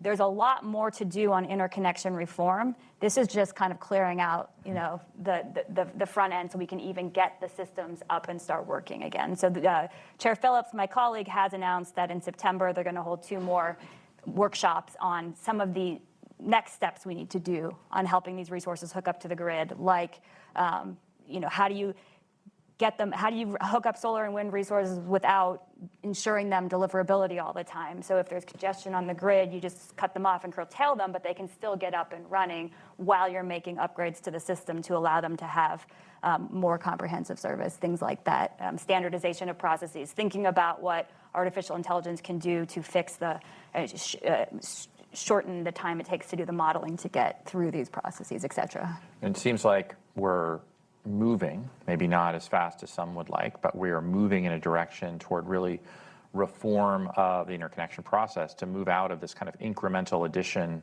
of new generation, which was the right approach for a long time when we didn't have load growth and we didn't have a need to transform the energy system into something that's much more of a kind of faster, if you build it, they will come kind of approach that may fit the moment that we're in. But that will take time.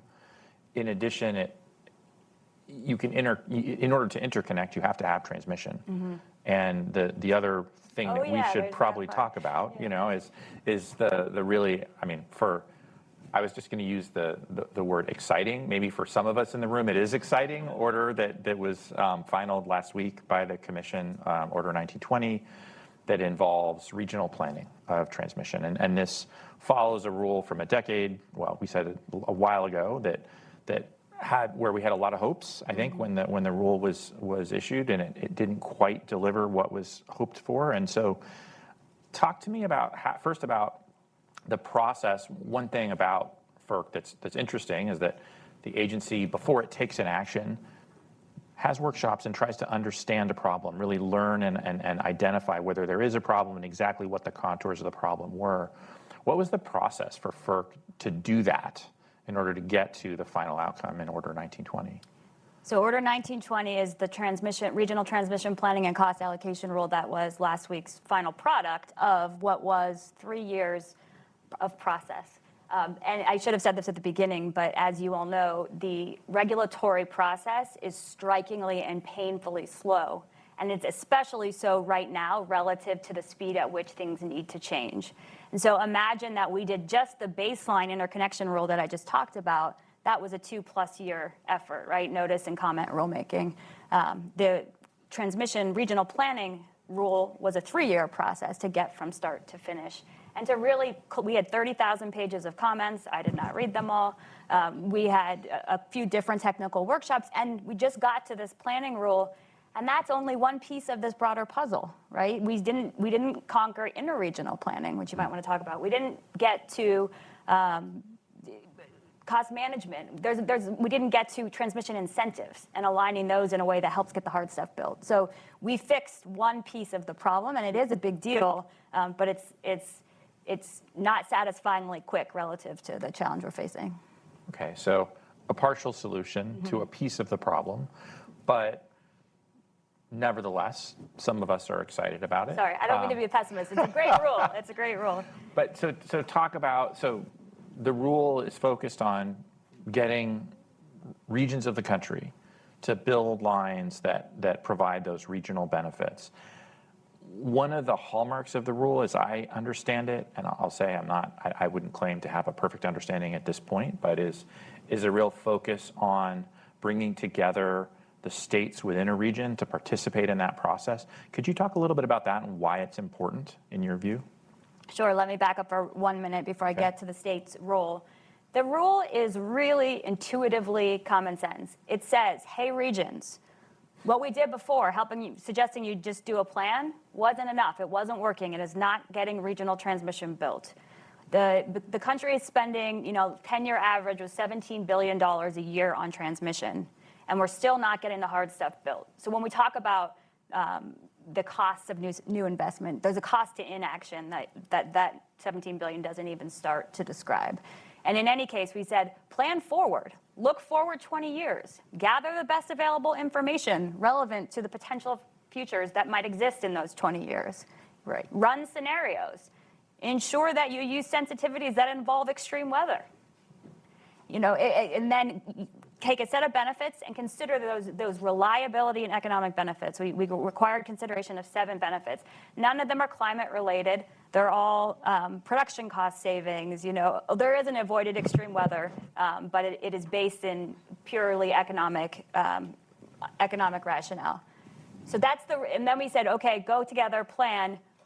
If you come up with that planning process, then have selection or evaluation criteria by which you may or may not choose to take any of those projects in the plan and build them, or require utilities in your region to build them. That's the rule.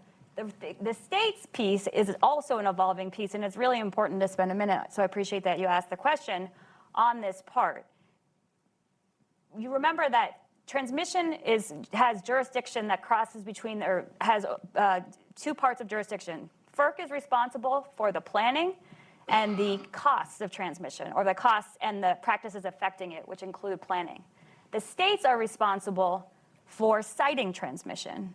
And so if states are not bought in to what comes out of a regional plan, that doesn't look good for the projects that show up as needed, right? States have to think that their customers spending that money is worth the investment.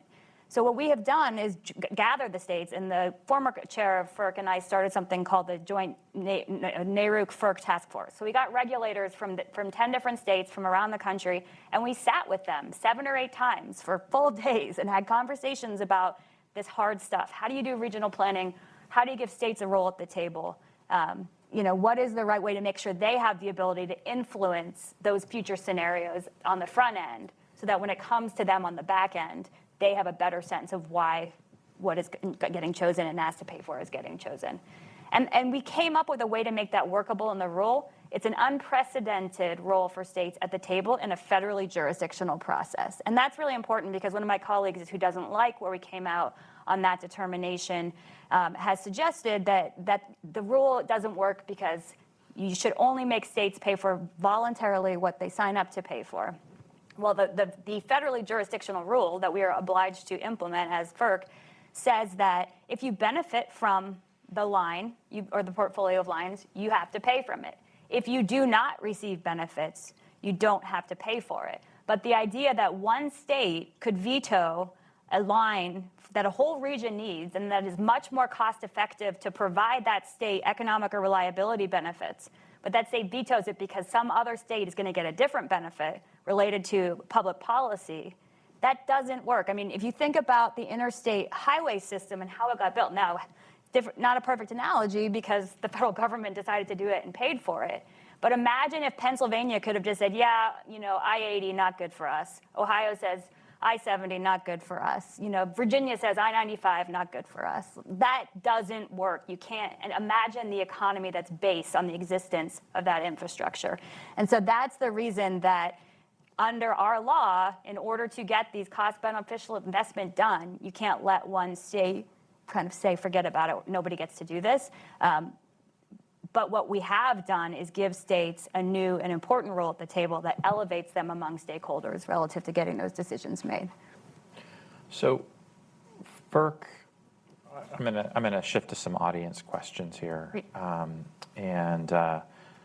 One you actually just answered, which someone from the audience asked, what challenges does FERC see in compelling investments in transmission if not building lines is found to result in rates that are not just or reasonable? So this absence of building, which is really what you were just talking to, the ability for states to voluntarily opt out is something that the rule is addressing.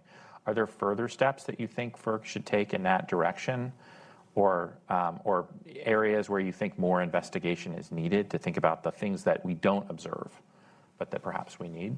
I think there's a lot. I think Shelley's point is well taken, and I agree with her that FERC is not testing its legal authority here. There is more we could do relative to ensuring that lines get built, mandating particular processes, and when you get up to outcomes versus processes, you get to a legal question that hasn't been fully fleshed out. But I think the cost of inaction point is really important. Not only are there direct costs, and it's hard to even say what a direct cost is, but if you don't have infrastructure built and you have extreme weather, and your utility customers lose power because there was some sort of outage that could have been managed with some resilient transmission, or not some transmission, or some interconnection to another area, that's a really expensive cost in terms of economics, and as we've seen in extreme circumstances, in terms of lives. And then you think about so there's the main part. How do you keep the grid that everybody depends on reliable? And then there's the economic development part of the conversation, which is the new part of the conversation, right? It used to be that I'm from Dayton, Ohio, so just the Rust Belt, right? The automotive industry was a big deal. They decided where to put their manufacturing facilities, on where the interstate highway was, on where they could get their steel, their aluminum, their parts. Today, companies are deciding where to put their EV manufacturing facilities, components facilities, chips, advanced technology facilities, based on where the grid has room on it, and that is affordable and reliable, and a lot of companies are choosing they want it to be clean power as well. So the indirect cost of inaction is a really important piece of this. I know I sound like I'm doing a bit of a sales job, but we just issued a bigger rule, so that's a piece I think we need to remember as well. I'd like to go back just for a second to Commissioner Christie's dissent, and at least his feeling that the compelling states to pay for lines that might implicate them in an energy transition that they don't want to participate in. Mm-hmm. And how do you resolve that tension? I mean, FERC has a fundamental principle of fuel neutrality in its approach to electricity. How do you manage the tension between that principle, like that bedrock fuel neutrality, and the reality that we're in the middle of a big energy transition that does involve a transition from burning stuff to generate electric power to generating electric power in other ways? Right. How does that get worked out in the transmission planning process? Yeah, I mean, a few thoughts, and I can't speak to Commissioner Christie as much on this, but I can tell you my perspective is that FERC is a technology neutral regulator. Subsidies of all sorts have always played a role in your cost of your electricity, whether that be a tax break when they were trying to lure the coal mine and the coal plant in the first place, or an economic development incentive, or a state's clean energy standard, which is the new kind of piece of the conversation we're having. Those subsidies have always played into the cost of electricity, but it's a fraught path to try and go down and parse out exactly, and not legally required and pretty much unworkable to try and go figure out exactly what happened. I think that our role as a federal economic regulator is to say, how do you maintain affordability and reliability in light of what is happening in the markets and the world around you? We talk about electricity markets, which are market-ish. I think Shelley called them. They are regulatory constructs, but they do mimic market principles and attempt to harness competition to the benefit of customers. But the real markets, consumer demand, what kind of electricity they want to be powering their businesses and their communities, that's what's happening in the world. FERC's job isn't to say, no, that shouldn't have happened. FERC's job is to say, how do you facilitate that reliably and affordably? If it's going too quickly in certain ways, or you have expert advice as a commission that says you're getting off base and if you're thinking you can solve these problems this way, that's the commission's role. It's not our role to say, yeah, no, you shouldn't have passed that policy. So some of the largest challenges with Order 1000 related to the regions of the country that don't have organized wholesale markets, RTO, ISO constructs. And I'm curious how you think about managing, or the oversight role that FERC has of regional transmission build out in those regions and how Order 1920 might affect that process. So Order 1000 is the 13-year-old rule that started the regional planning process. And it did allow for utilities to kind of stick to themselves and to build, in many cases, needed grid infrastructure that didn't go through the more rigorous cost-benefit analysis it would if it had gone through the regional planning process. What the new rule, 1920, does is kind of shrink that ability, right? It's kind of trying to pull in the ability to get outside that process. It's not perfect. And I think we spent a lot of time every day thinking, just what you said about Order 1000, it didn't do what we said it was going to do. You know, what are we missing in this rule that is not, it's not going to do what we say it's just going to do. But I think it is making it harder to get outside of that process. And I did used to say that, you know, you could land on any regulatory regime and still affordably and reliably experience the energy transition.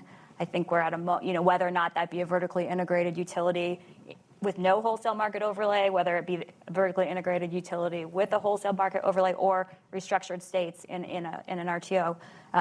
But I think we're at a moment where we're going to find out the answer to that question.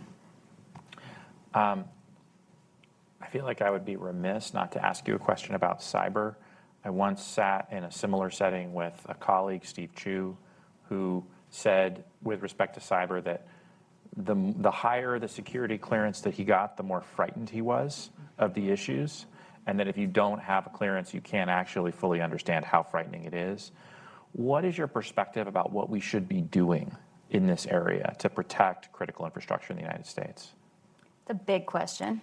I can speak to the FERC piece of that, which is a little bit provincial. You know, we consider ourselves the sector experts in cybersecurity,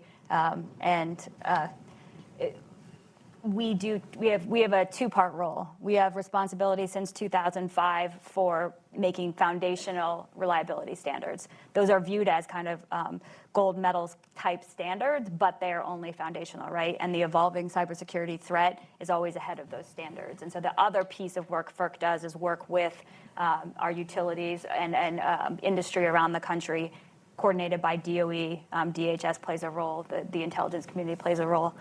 And in that case, you know, we are at the table, but we're not driving the force. You know, we all understand that the threat is evolving and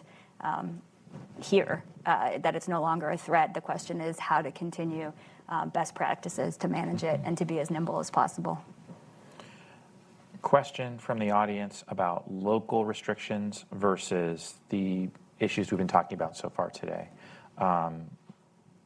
There was a recent Columbia University Sabin Center report on local restrictions on siting for solar and wind. They found more than 200 such ordinances. How do you think about the problems at the local level versus the interconnection challenges that we talked about earlier? In your estimation, if your policy is to support solar and wind deployment, is it the local issues that are slowing us down or the larger kind of macro regional issues? Yeah.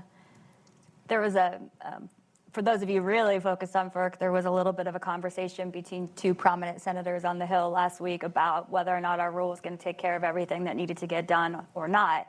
And I have said many times that even if we write the perfect rule that goes out 3-0, that every state holds hands and sings Kumbaya about, it's only one piece of a much bigger, pretty three-dimensional puzzle that has to happen for this country to build electric transmission infrastructure and really most energy infrastructure. Pipelines, whether they be more natural gas pipelines or hydrogen pipelines, or we're thinking about carbon pipelines. The country has to decide politically, small p politically, that this is an all-of-country need that we need to do to maintain our role as the United States in the world on a going-forward basis. And that goes from the local level all the way up. And I don't know, at not spending my time in managing the local opposition and only learning, you know, by each anecdote and reading reports like that, of course, that's part of the problem too. But again, there has to be some sort of national leadership that's coming bottoms up and top down related to getting it done. Thank you. We're at time. I just want to say thank you for participating today in our event, and thank you for your service on the commission. Thank you. Appreciate it.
Delighted to see so many of you here. This is our last session, and I know we have a lot of folks online.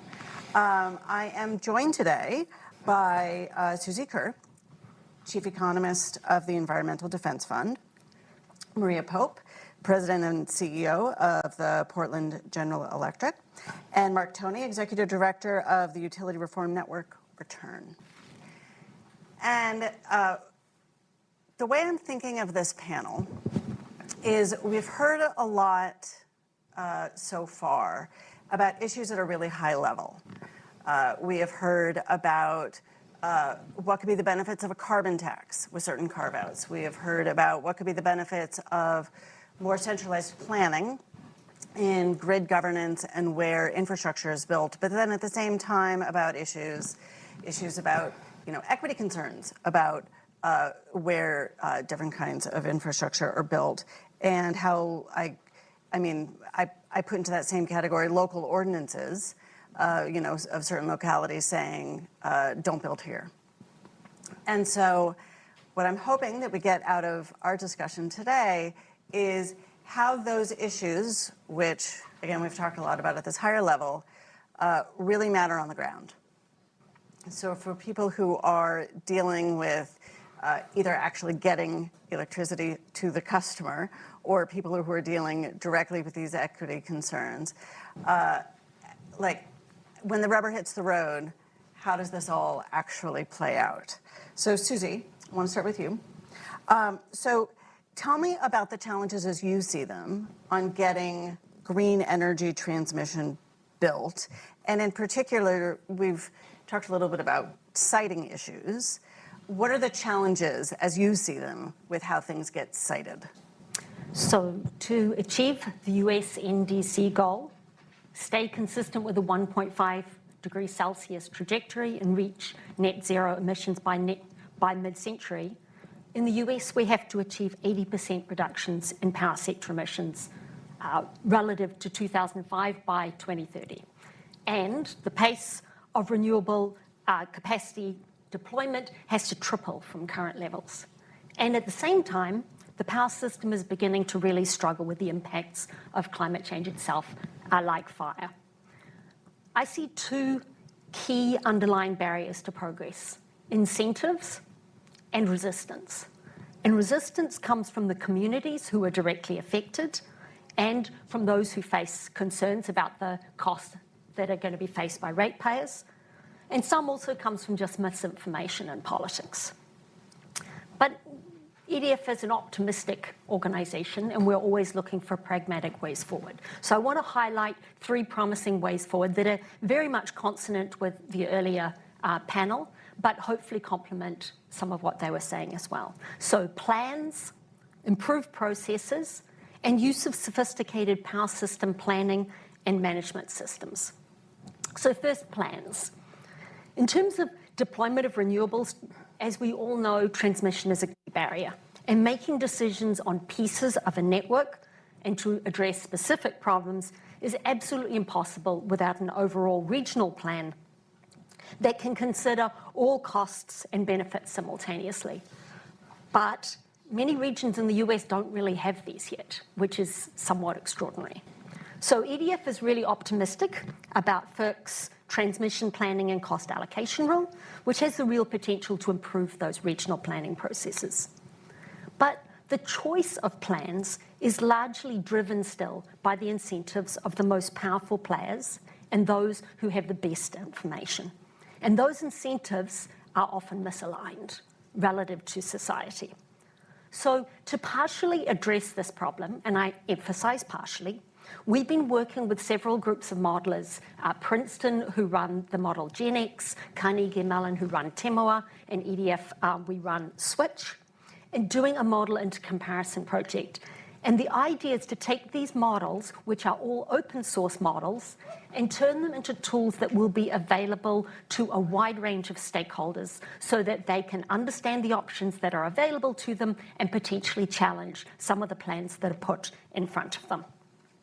These models all show that we can get to near zero emissions in the electricity at a reasonable cost, even with a lot of growth in electricity consumption, but only if we choose portfolios of renewables, storage, and transmission, and conventional generators that all work together as a coherent whole. The preliminary results from the study also confirm that a moderately dirty grid is still cheaper than a clean grid, and dirty industry is still cheaper than clean industry. So plans are not enough. The current policies, like many other models that were mentioned earlier today, the current policies will get us maybe to about 70% clean power by 2050, but not to 100%. So we also need more policies like Catherine Wolfram was talking about today to make renewable power more competitive in the long run, carbon policies and also electrification policies. So second process, a brilliant plan that is not implemented because it's blocked is completely ineffective. FERC improvements to planning processes and open source modelling and even good economic incentives can only take us so far. So FERC's interstate transmission siting rule could help with this. It will create a process to ensure that interstate transmission projects with regional benefits are not delayed or blocked by states. Some of the social challenges that come to these transmission projects and other aspects of a clean power system are completely valid, of course. So we don't want to block those valid problems. Transmission is expensive and it's an issue. Who's going to pay? And it can have big impacts on the communities it passes through. Build out of renewables and transmission, use of CCS, and reduction in the use of existing gas plants has implications for employment, both positive and negative, and for local pollution. The new modelling that our partners are doing suggests that there is actually a lot of potential to work around these issues by relocating transmission lines, relocating facilities at pretty minimal cost. But if we're going to achieve those goals, we need procurement processes that look more like the models. Procurement processes that are seeking to find the portfolio of assets that can be used in very flexible ways to promote multiple objectives, and less rigid processes that they look like now. So what do I mean by that? What the models are suggesting is that if we are finding hard to do transmission, we might have options to do a lot less transmission than we think we need. And we might have flexibility to address some of the challenges if we can implement smarter plans. The methods that these models use and that the processes would need to use would rely on very careful statistic and portfolio analysis approaches, in contrast to the older, more narrowly focused approaches. So in summary, planning processes that can be informed and challenged with open source tools that consider all benefits jointly and that allow probabilistic portfolio approaches that combines all the options can alleviate the challenges that we face. Moving on to fires, the need for aligned incentives and the potential for smarter system planning also applies to fire management. We're really concerned about the repeated calls for the federal government to backstop disaster costs, not just in the fire space, but in all spaces around climate impacts. It's simply not possible without significant risk reduction.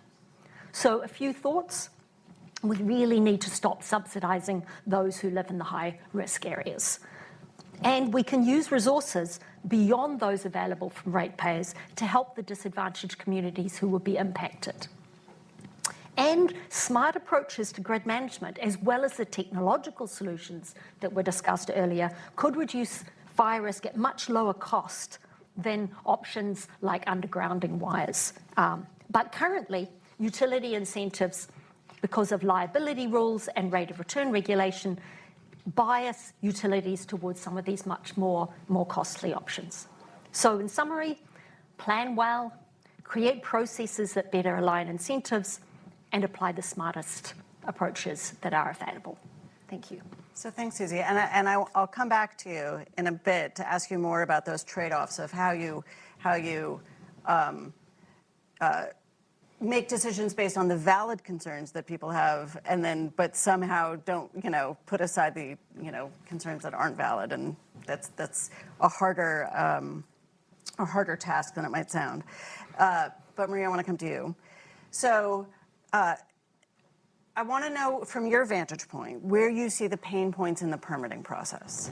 So, and in particular, the time it takes to get answers, the time it takes to, a quick no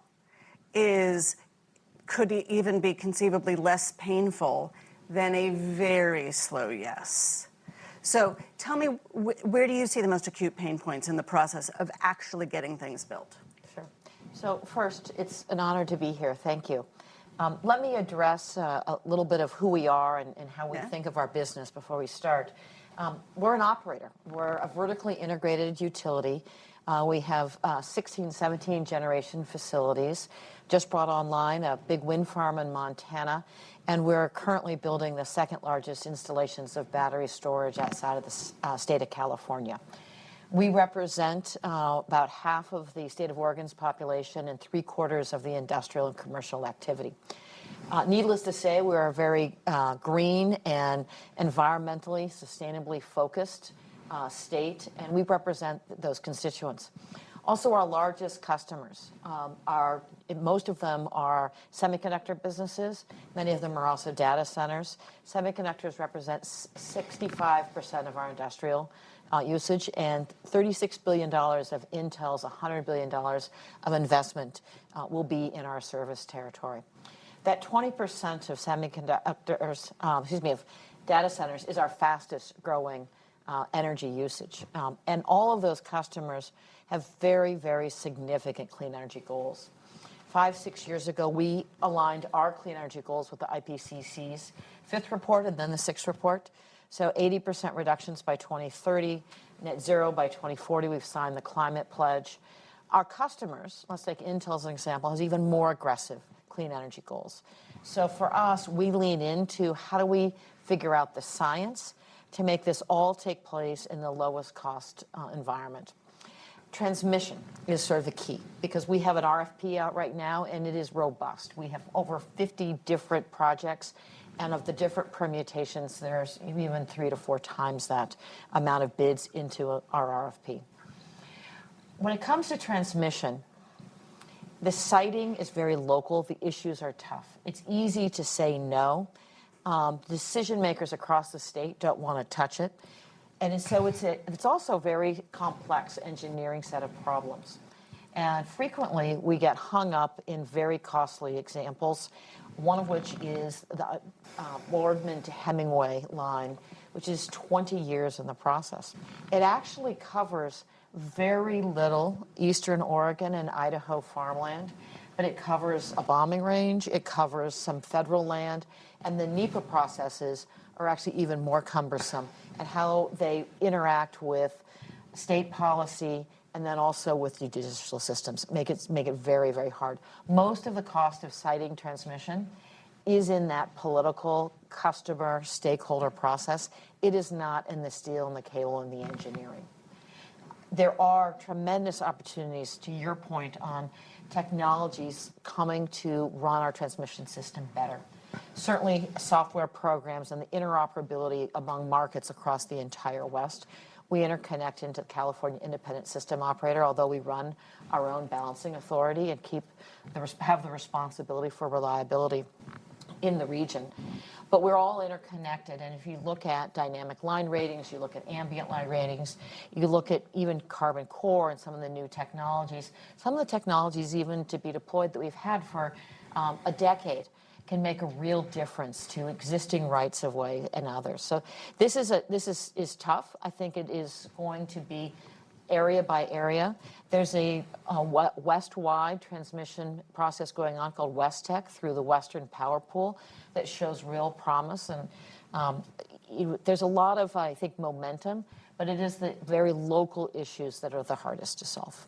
And so just to follow up quickly, and the Hamilton Project just put out a facts document on where some of the federal permitting issues come into play, and in many ways where they don't come into play, where you say that these are local issues, where does the federal permitting process come into play? Like, where would you rank the federal permitting process? I think NEPA, it starts with NEPA. Yep. And the other is you can't build a transmission line of any distance across the West without touching the U.S. Forest Service lands or touching BLM lands. And to the extent that we continue to have strict liability, it is going to keep utilities, particularly the smallest, most rural co-ops, munis, and PUDs, out of wanting to do work in the rights-of-way, and very concerned. So we actually have a perverse incentive from the federal government in terms of even managing our current transmission lines and current transmission's rights-of-way. All right, we'll come back to that. I have more questions, but Mark, let's come to you. Who pays for all of this, and how? And who should we be protecting? Thank you very much. My name is Mark Toney. I'm an organizer by trade, a sociologist by discipline, and a troublemaker at heart. Turn believes we can and should live in a society where power, broadband, and phone services are treated as basic human rights for all families.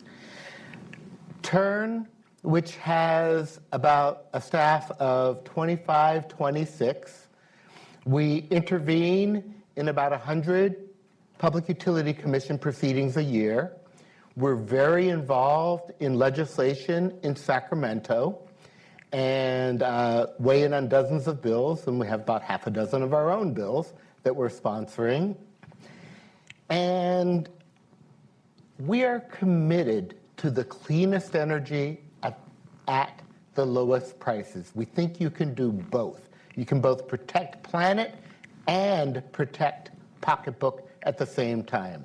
What we don't want to see is the cost of electricity go so high that the cost of greening the grid is cutting off Black, brown, or any vulnerable communities from the grid because the monthly bills are too doggone high. And at 47 cents per kilowatt hour, system residential average, it is outrageous in California. That's PG&E territory, Northern California. Record-breaking bills are resulting in record-breaking utility debt that customers owe. It's resulting in massive shutoffs for lack of payment. You know, last year, out of the 200,000 households that got disconnected, 40,000 were never reconnected. This is adding to the homelessness problem. The prices are so high that it's undermining California climate goals. If there's one thing I know about human nature, is that people don't like to be punished for doing the right thing. We used to be able to tell people that when you switch to a electric air pump, the heat pump, okay? When you switch to electric water heater, you will save money. We cannot say that anymore in California. It's going to cost, your operating costs go up. That's not a great incentive for people to switch over. Now, I do want to talk about some solutions here. So, one, cost savings. Utilities, we need to force utilities to control their spending, to choose the least cost options when it comes to wildfire mitigation. Insulating overhead power lines is much faster and cheaper than burying them. We're talking about the difference between $800,000 a mile and $4 million a mile. That's a huge delta. We need to require shareholders to have some skin in the game when it comes to cost overruns. Right now, we have a system in California where the utilities are issued a credit card with no limit and a guarantee somebody else is going to pay for it. So what happens when you're issued that credit card? PG&E was authorized between 2020 and 2022 to spend $4.7 billion for wildfire mitigation. Their actual spend, $14 billion. We're not talking about an incremental cost overrun. We're talking about an exponential cost overrun. Okay? I guarantee you that if shareholders had to pay 50% of that, they would be a little bit more careful because, unfortunately, utilities are a little bit more accountable to shareholders than to ratepayers. At least they are in California. So one is cost constraints, okay? Constrain the utilities. The second, outside revenue. We need to require the transportation sector to pay for decarbonizing transportation, to electrify the transportation sector. You can't put everything, you can't treat ratepayers as the piggy bank for building electrification, for transport. We've already spent billions to decarbonize the grid, and Turn has supported that. But we're absolutely against turning to ratepayers to say, well, now we've got these heavy trucks that need to be electrified, and we need to build huge infrastructure for that, and we need to subsidize Amazon and FedEx and UPS, and we're like, no, they should pay their own way. So we also have a proposal for a climate equity trust fund, and that would be a vehicle through which cap and trade funds or federal funding or other funds can go into there and be used to offset costs that otherwise would be borne by ratepayers. The third is low-cost financing, particularly for new transmission. We need tens of billions of dollars of new transmission in California to move power from the wind farms that are supposed to be off the coast of Humboldt down to Southern California. We support that. We need it. But if you create, and we have a proposal for a state transmission financing authority that can access public bond financing far cheaper than the utility capital model. And then the fourth is a limit on increases, on bill increases. We have to fix a broken system where there are no limits to how much utility companies can request in increases, no limits to how many times a year. Most of the utilities right now have close to a dozen pending rate hike proposals sitting on the table right now. And there's no limits to how much the Public Utilities Commission can authorize in increases. So Turn has been pushing to limit annual rate increases to no more than the annual cost of living adjustment provided by Social Security. That would constrain these increases. What really upsets people is that record-breaking bill increases have, surprise, been matched with record-breaking shareholder earnings. It's not a good look. It makes people upset. These high rates are a huge impediment and a roadblock to reaching clean energy goals. And so in order to reach clean energy goals, we have to figure out a way to make monthly bills affordable. So Maria, I was going to ask you about like how to get better coordination between regions and so, but I'm guessing that there's some of what Mark just talked about that you'd like to respond to. Sure. So, and the nice thing about Mark is he is always a strong advocate and always passionate. I think let's talk a little bit about the utility model. We really exist to bring large-scale capital to a social good, and we serve everyone.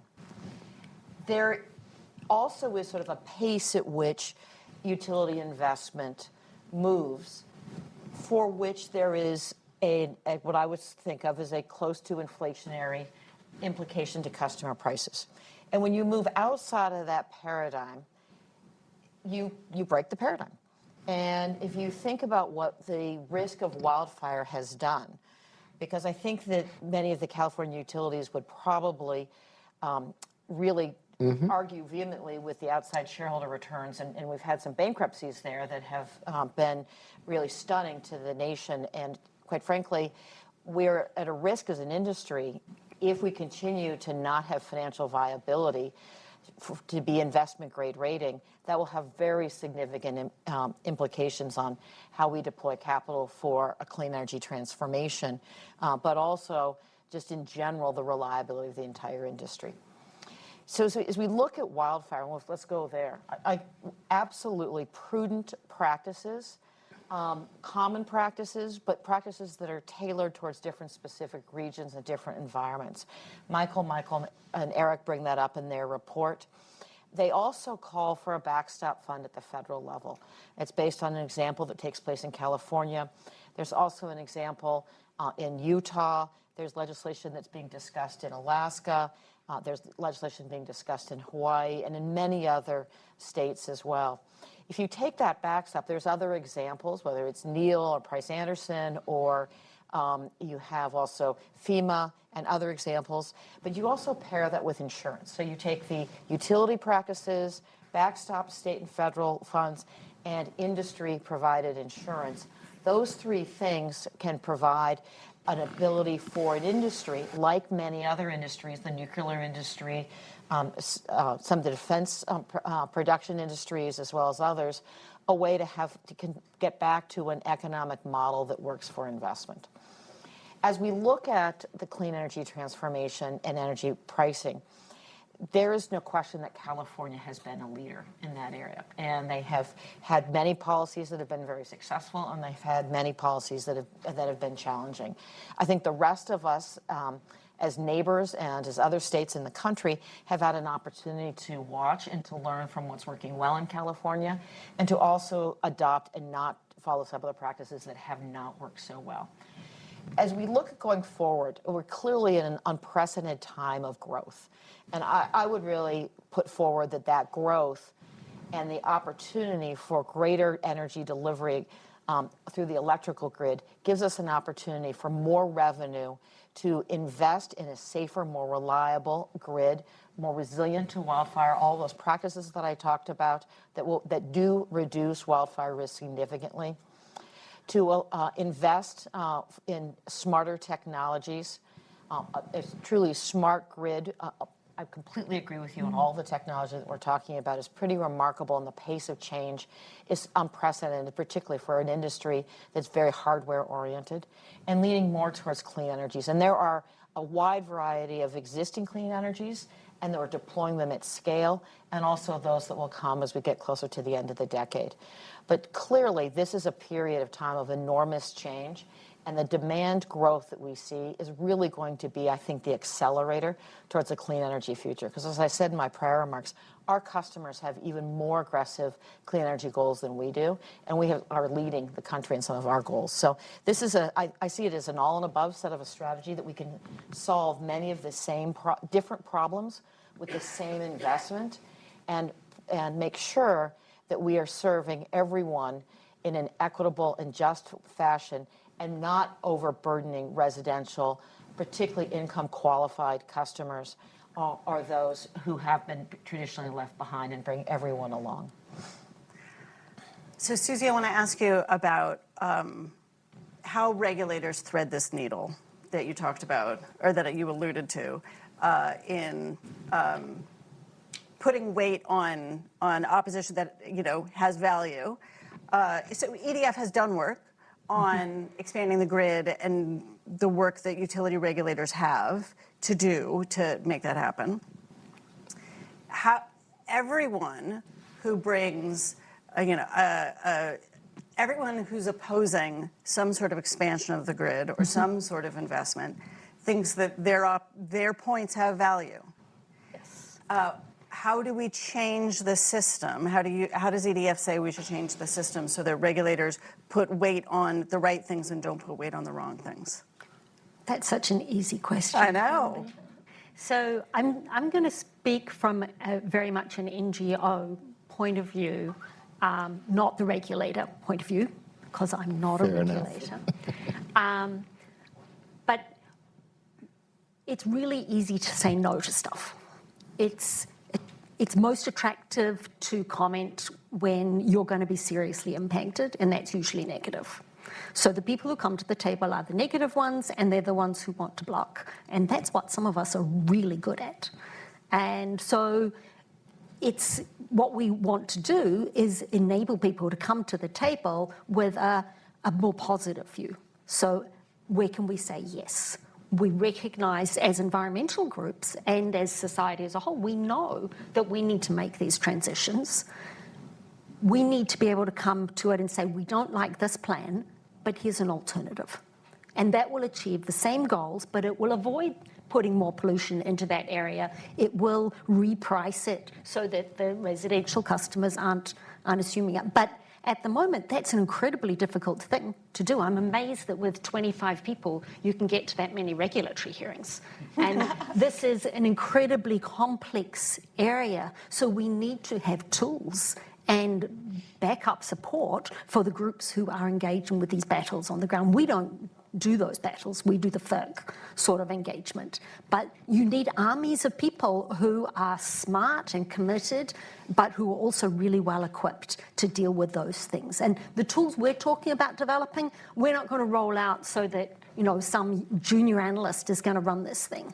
But they hopefully will have access to a university who will be able to run these and do scenarios for them and provide them with the evidence that they need, but positive solutions.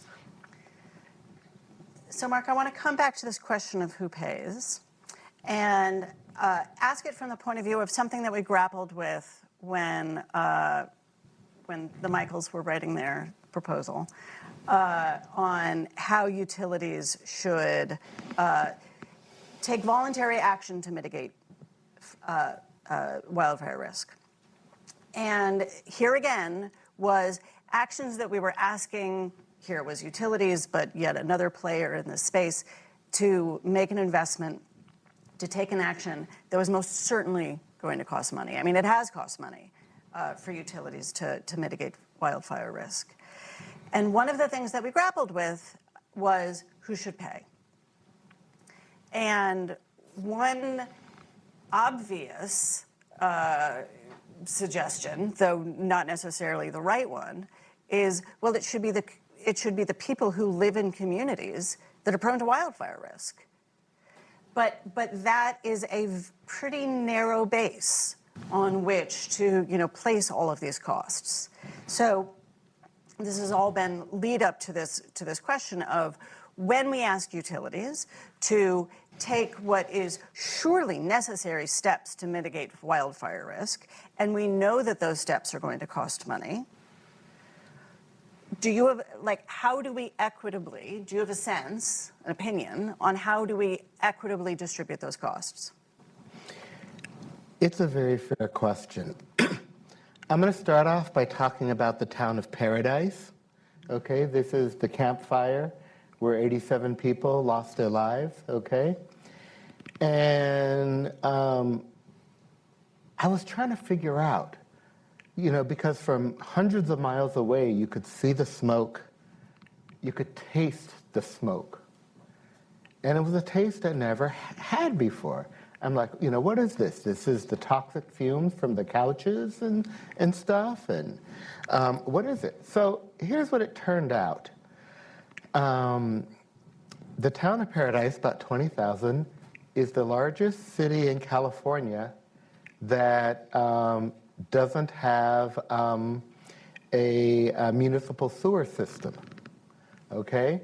They all had septic systems, okay? And that's what was burning. All the septic systems burned. And I'm saying this because higher income areas do not have septic systems. I'm trying to give you an idea okay, that in California, the most fire-prone areas are the lowest income areas in the state.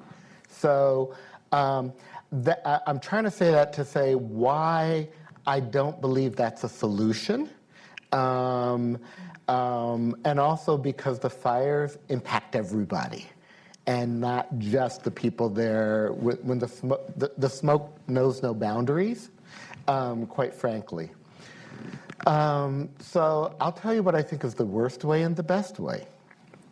So the worst way to pay for wildfire mitigation is through a user tax on a essential human commodity.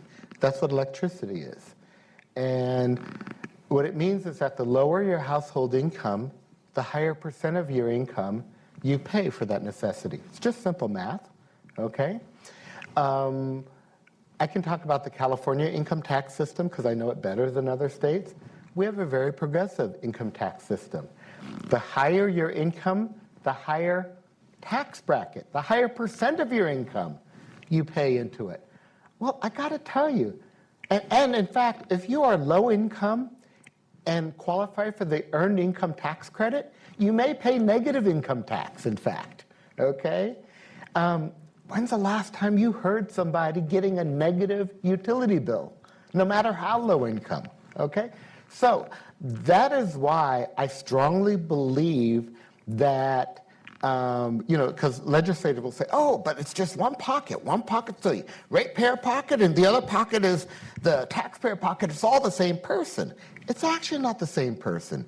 So it is far more fair and equitable to use the income tax system to pay for this good, get it off the bills, but also to ask utilities to spend within budgets and at least come close. So that ultimately, that is, and the thing is, I just want to make one other point to this. Sometimes people look at California and say, well, the prices are so high because of all the renewable energy. Absolutely false. We fight that all the time it comes to us.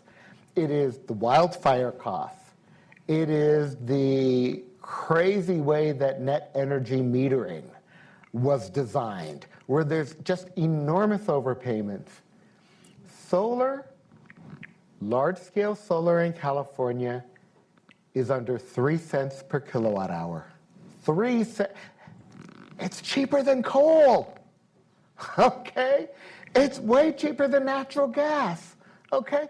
It is not. Now, the rooftop solar subsidy, because up until a year ago, it was pegged on the retail rate, 47 cents per kilowatt hour. Same kilowatt. We happen to like the 3 cent a little better than the 47 cent. We like solar power, don't get me wrong, but the 3 cent, it feels a little better. But there are things that are artificially increasing the cost, and renewable energy is not one of them. I want to be clear about that. So you talked about when was the last time somebody got a negative utility bill, and I mean, I don't have solar panels, but my sense is that with the distributed power grid or distributed power, and I'm also linking this to an audience question, that you can effectively get a negative utility bill. So I think you wanted to respond to other things, but I would love for you to also, but what role does the distributed power system play in this whole ecosystem? So every state has slightly different ways they look at this. We have a very minor demand charge of about $20 a month. And then you can have a negative bill. And then we will carry that negative balance to when you might have a positive bill, and it gets trued up throughout the time period. So it isn't necessarily a negative bill per se, but we end up truly with net metering energy from rooftop solar coming back onto the system, and that is compensated back to the homeowner, the business owner at the retail rate. The important part as we go forward is not the generation of energy. We are going to have more energy in this country than we know what to do with. However, we're not going to have it at the right time of day. And so the battery storage and the changes that have been made in California to really move that solar energy to the time when it is most importantly to be consumed is very important, because the volatility of energy prices in California and West-wide and nationwide is really what's causing a lot of some of the issues in the higher prices. And so if we can figure out how to operate our system in a much smarter and more dynamic way, we believe as a company that 25% of the reliability or capacity for our energy system will come actually from the distribution system by 2030. And we're designing a grid from the hardware technologies all the way to the software, IT technologies, and the communication technologies that will be able to manage that. And as we look at some of the larger companies coming in that have significant battery stores themselves, or we bring that to them, that's just going to accelerate the pace of that change. So we see it as an absolute essential piece to the clean energy future. And one of the reasons we do, because it doesn't take a rocket scientist to figure out that it's going to be hard to build transmission in the West. And so figure out how to control your own destiny as you incorporate more and more renewables and also growth into the system. And that leads me to a question that I got from the audience for Susie. So we've talked a ton about how enormous this challenge is ahead of us. And I would put this question in the bucket of just how enormous is this challenge. So the question is, I'll just read it right off the card, if all plausible other steps are taken, how much new transmission is needed in the U.S.? So how big is this problem? How enormous is this challenge? The transmission challenge? Yes, the new transmission. I think you would need to talk to the modelers quite hard about that and what other trade-offs you're willing to take. Because you could do it all locally in most parts of the country, not everywhere, but in many, it would just raise the cost, or it might reduce the reliability a little. But yeah, there's multiple objectives you're balancing here. So how do we, so to the degree then that it's not this just completely distributed model, and we do need new big transmission infrastructure. Maybe this is a question for all three of you, but a follow-up to my question to you, Susie. How do we reduce community opposition? Oh no, you have to be able to answer this. I mean, there's a couple of things, I think. You know, we've got this huge offshore wind that's planned to be built off the Humboldt coast. That is not where it's going to be consumed. It's going to be consumed in Southern California. So everybody understands you have to build new transmission that doesn't exist. Tens of billions of dollars, you know, 30 billion here, 40 billion, you know, they're all over the place. But it's a shitload of money, no matter how you look at it. So, I think there are two things. One is, and I've seen at least some parts of the state doing it, is you have to start talking to people in communities along the right-of-ways. And you have to win their support. And it's a long-term project, and it doesn't start and end with the construction, but the people whose areas that this is going to be going through have to feel like there will be ongoing benefits, not just benefits at the start to sign off, but on an annual basis. I think that would be helpful. And the other thing that I've talked about before is how do we control the cost of this so that, you know, if we get public bond financing, we make the dollar go so much further.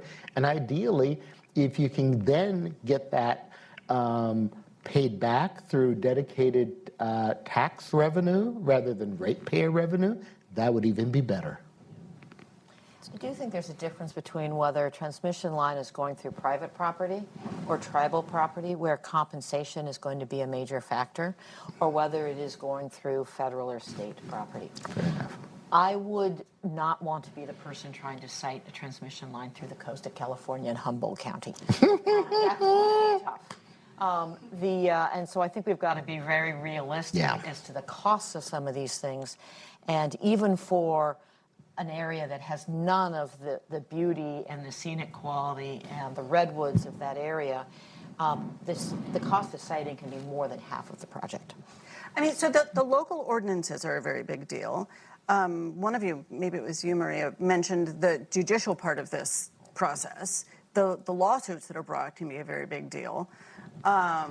So this really is a hurdle at the local level. Susie, I think you were going to jump in. Yeah, I was going to add a couple of things. And I think the process, genuine engagement very, very early, really listening, really involving, which governments are generally very bad at, is when it's done properly, it works extremely well, even with Indigenous groups.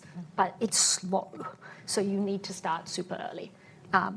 Something that has been coming up, a new word I learned recently is pre-bunking misinformation, because once you've lost the argument and you're fighting back, you're really in trouble. So getting in early with the positive stories, which are genuine positive stories, is really important. And in some countries, having, and maybe this is done in parts of the US too, having community ownership stake in the whatever it is that's going through, so that they get that ongoing benefit, so they feel a connection to that asset, is something that can be helpful in some instances.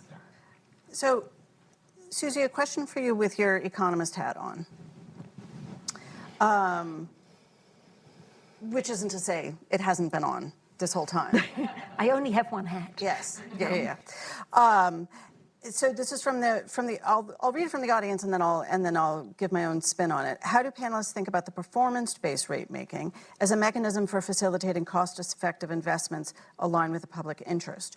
I want to broaden that a little bit and just ask: do the whether it's the utilities or the firms that are working to generate energy and then try to get it hooked up to the grid, do the players in this system have the right incentives? Is there something that we can be doing to improve the incentives so that people are spending money in the most cost-effective way and making the right decisions? So I think it's clear the incentives are not right, but it's incredibly difficult to get them right. And this is one of the hardest economic problems out there. My colleagues think that the performance-based systems are better, but I'm going to stop there because I'm an economist, but not an electricity system economist. So you tell me why probably they're have not, a better idea. First I want to start with why aren't they good enough? Why aren't they? What's wrong with the current set of incentives? Well, getting a rate of return on investments, regardless, is a crazy way to fund investments, right? I mean, you would never do that in any other sector. You wouldn't provide a risk-free return on an asset and then allow you to charge it to your current customers and they can't complain. All they can do is get cut off. I mean, that is not how it works normally. There are reasons why it's done that way, but that creates a whole set of perverse incentives right there. That's not how it happens in most states. Good. The way it works is you put out your projects, you socialize them. There's an enormous amount of process, and we've talked about that today. And you're held accountable to the cost estimates and the engineering.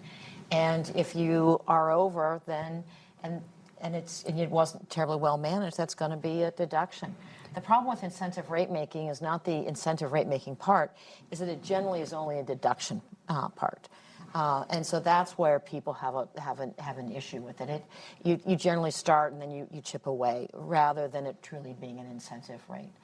I would say one of the things that we have a real opportunity to do is we look across the country with renewable energy coming on and times of plenty and times of scarcity, is to really send price signals to customers to consume at times when there is more energy and to conserve at times when there's not, and to invest in technologies like battery storage and other mechanisms that provide capacity, because it's truly capacity that is going to keep the grid stable and the lights on.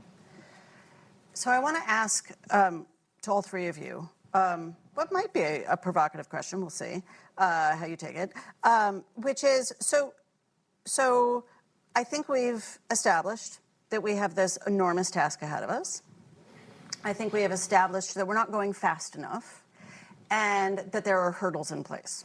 Okay, so just going to lay that as a foundation of this question, which is each one of those hurdles, I mean, to some degree, there might be $100 bills laying around on the sidewalk, and they're just win-win-wins for everybody. But by picking up the $100 bill and just improving the way we're doing things. But my guess is that largely speaking, the hurdles that are in place are there because someone's benefiting from that hurdle being in place. Mm-hmm. Whether it's community opposition saying we don't want this here, we're happy for it to be somewhere but not here. If it's legacy assets saying we want our legacy asset to still have value. If it's whatever, the hurdles all have advocates behind them for those hurdles. What I want to ask you is, as we think about how to change things so that we can move faster, someone's going to have to lose power. Not, oh, that's funny. I didn't literally mean lose electricity. I don't mean that their lights are going to go off. I mean they're going to have, they're going to have to give something up. Who in this ecosystem should lose power? Yes, I kind of thought Mark might go. Wall Street investment firms need to lose power. They act as a shadow party in major proceedings. They put out their little, utility newsletters. When there's a proposed decision, investors will react negatively. Investors will react positively. This is what really should happen.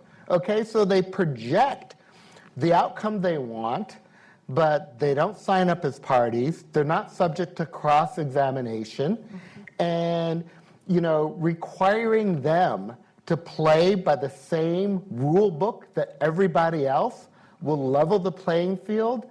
And I actually think there will be benefit to them, if they want to be part of this game, to actually be part of it and to lay the cards on the table and for everybody to get the information that they have. So I want to go back to Catherine Wolfram's 2 a.m. thing. At some point, we're going to have some absolutely frightful climate crisis, and we are going to accelerate this process dramatically. And at that point, all the communities and maybe the states are going to lose power. And we're going to be on a war footing, the way we built the infrastructure last time around. And it would be great if at 2 a.m., Catherine Wolfram and her friends have a plan in front of us that has already built in the protections that we all want, and that accelerates fast. So just more centralized planning, take power away, just broadly Well, I'm not saying that we should, but I'm saying that we might. I mean, you go to China and you feel a tiny bit envious watching their infrastructure roll out. But do we want to live in China? Not necessarily, right? Thoughts? I'd probably maybe rephrase the question a little bit. Yeah. I think this system that we have actually works remarkably well. I came from the high-tech industry. I've worked in natural resources, and I started my career on Wall Street. And I think that the way the utility industry is constructed is pretty remarkable in bringing large-scale capital to a public good. And the pace of change and acceleration, the use of technologies across the spectrum, and more importantly, the difference that we're making in terms of the planet and the carbon reductions from the utility industry and the electric sector in particular exceed any other industry out there. And I don't know many industries who have closed as many plants and have brought on as many new technologies as the electric industry has done across this entire country. We have a ways to go, and we have to accelerate as we move forward. But we're doing that as we're also meeting the challenges of wildfire, of cybersecurity, of reliability and grid resiliency at a pace we didn't expect to have extreme weather as well. And so it's about pulling together and making sure that customers stay at the foremost of what we are. Because I can tell you when the lights are out, nothing else matters than restoration. And it is always on the hottest, toughest days or the really cold, icy, frigid temperature days. And so we've got to make sure that we recommend that we have a system that has really allowed for the advancement of our society and some of the most technological companies and innovations on the planet. So I actually think it's a system that works pretty well.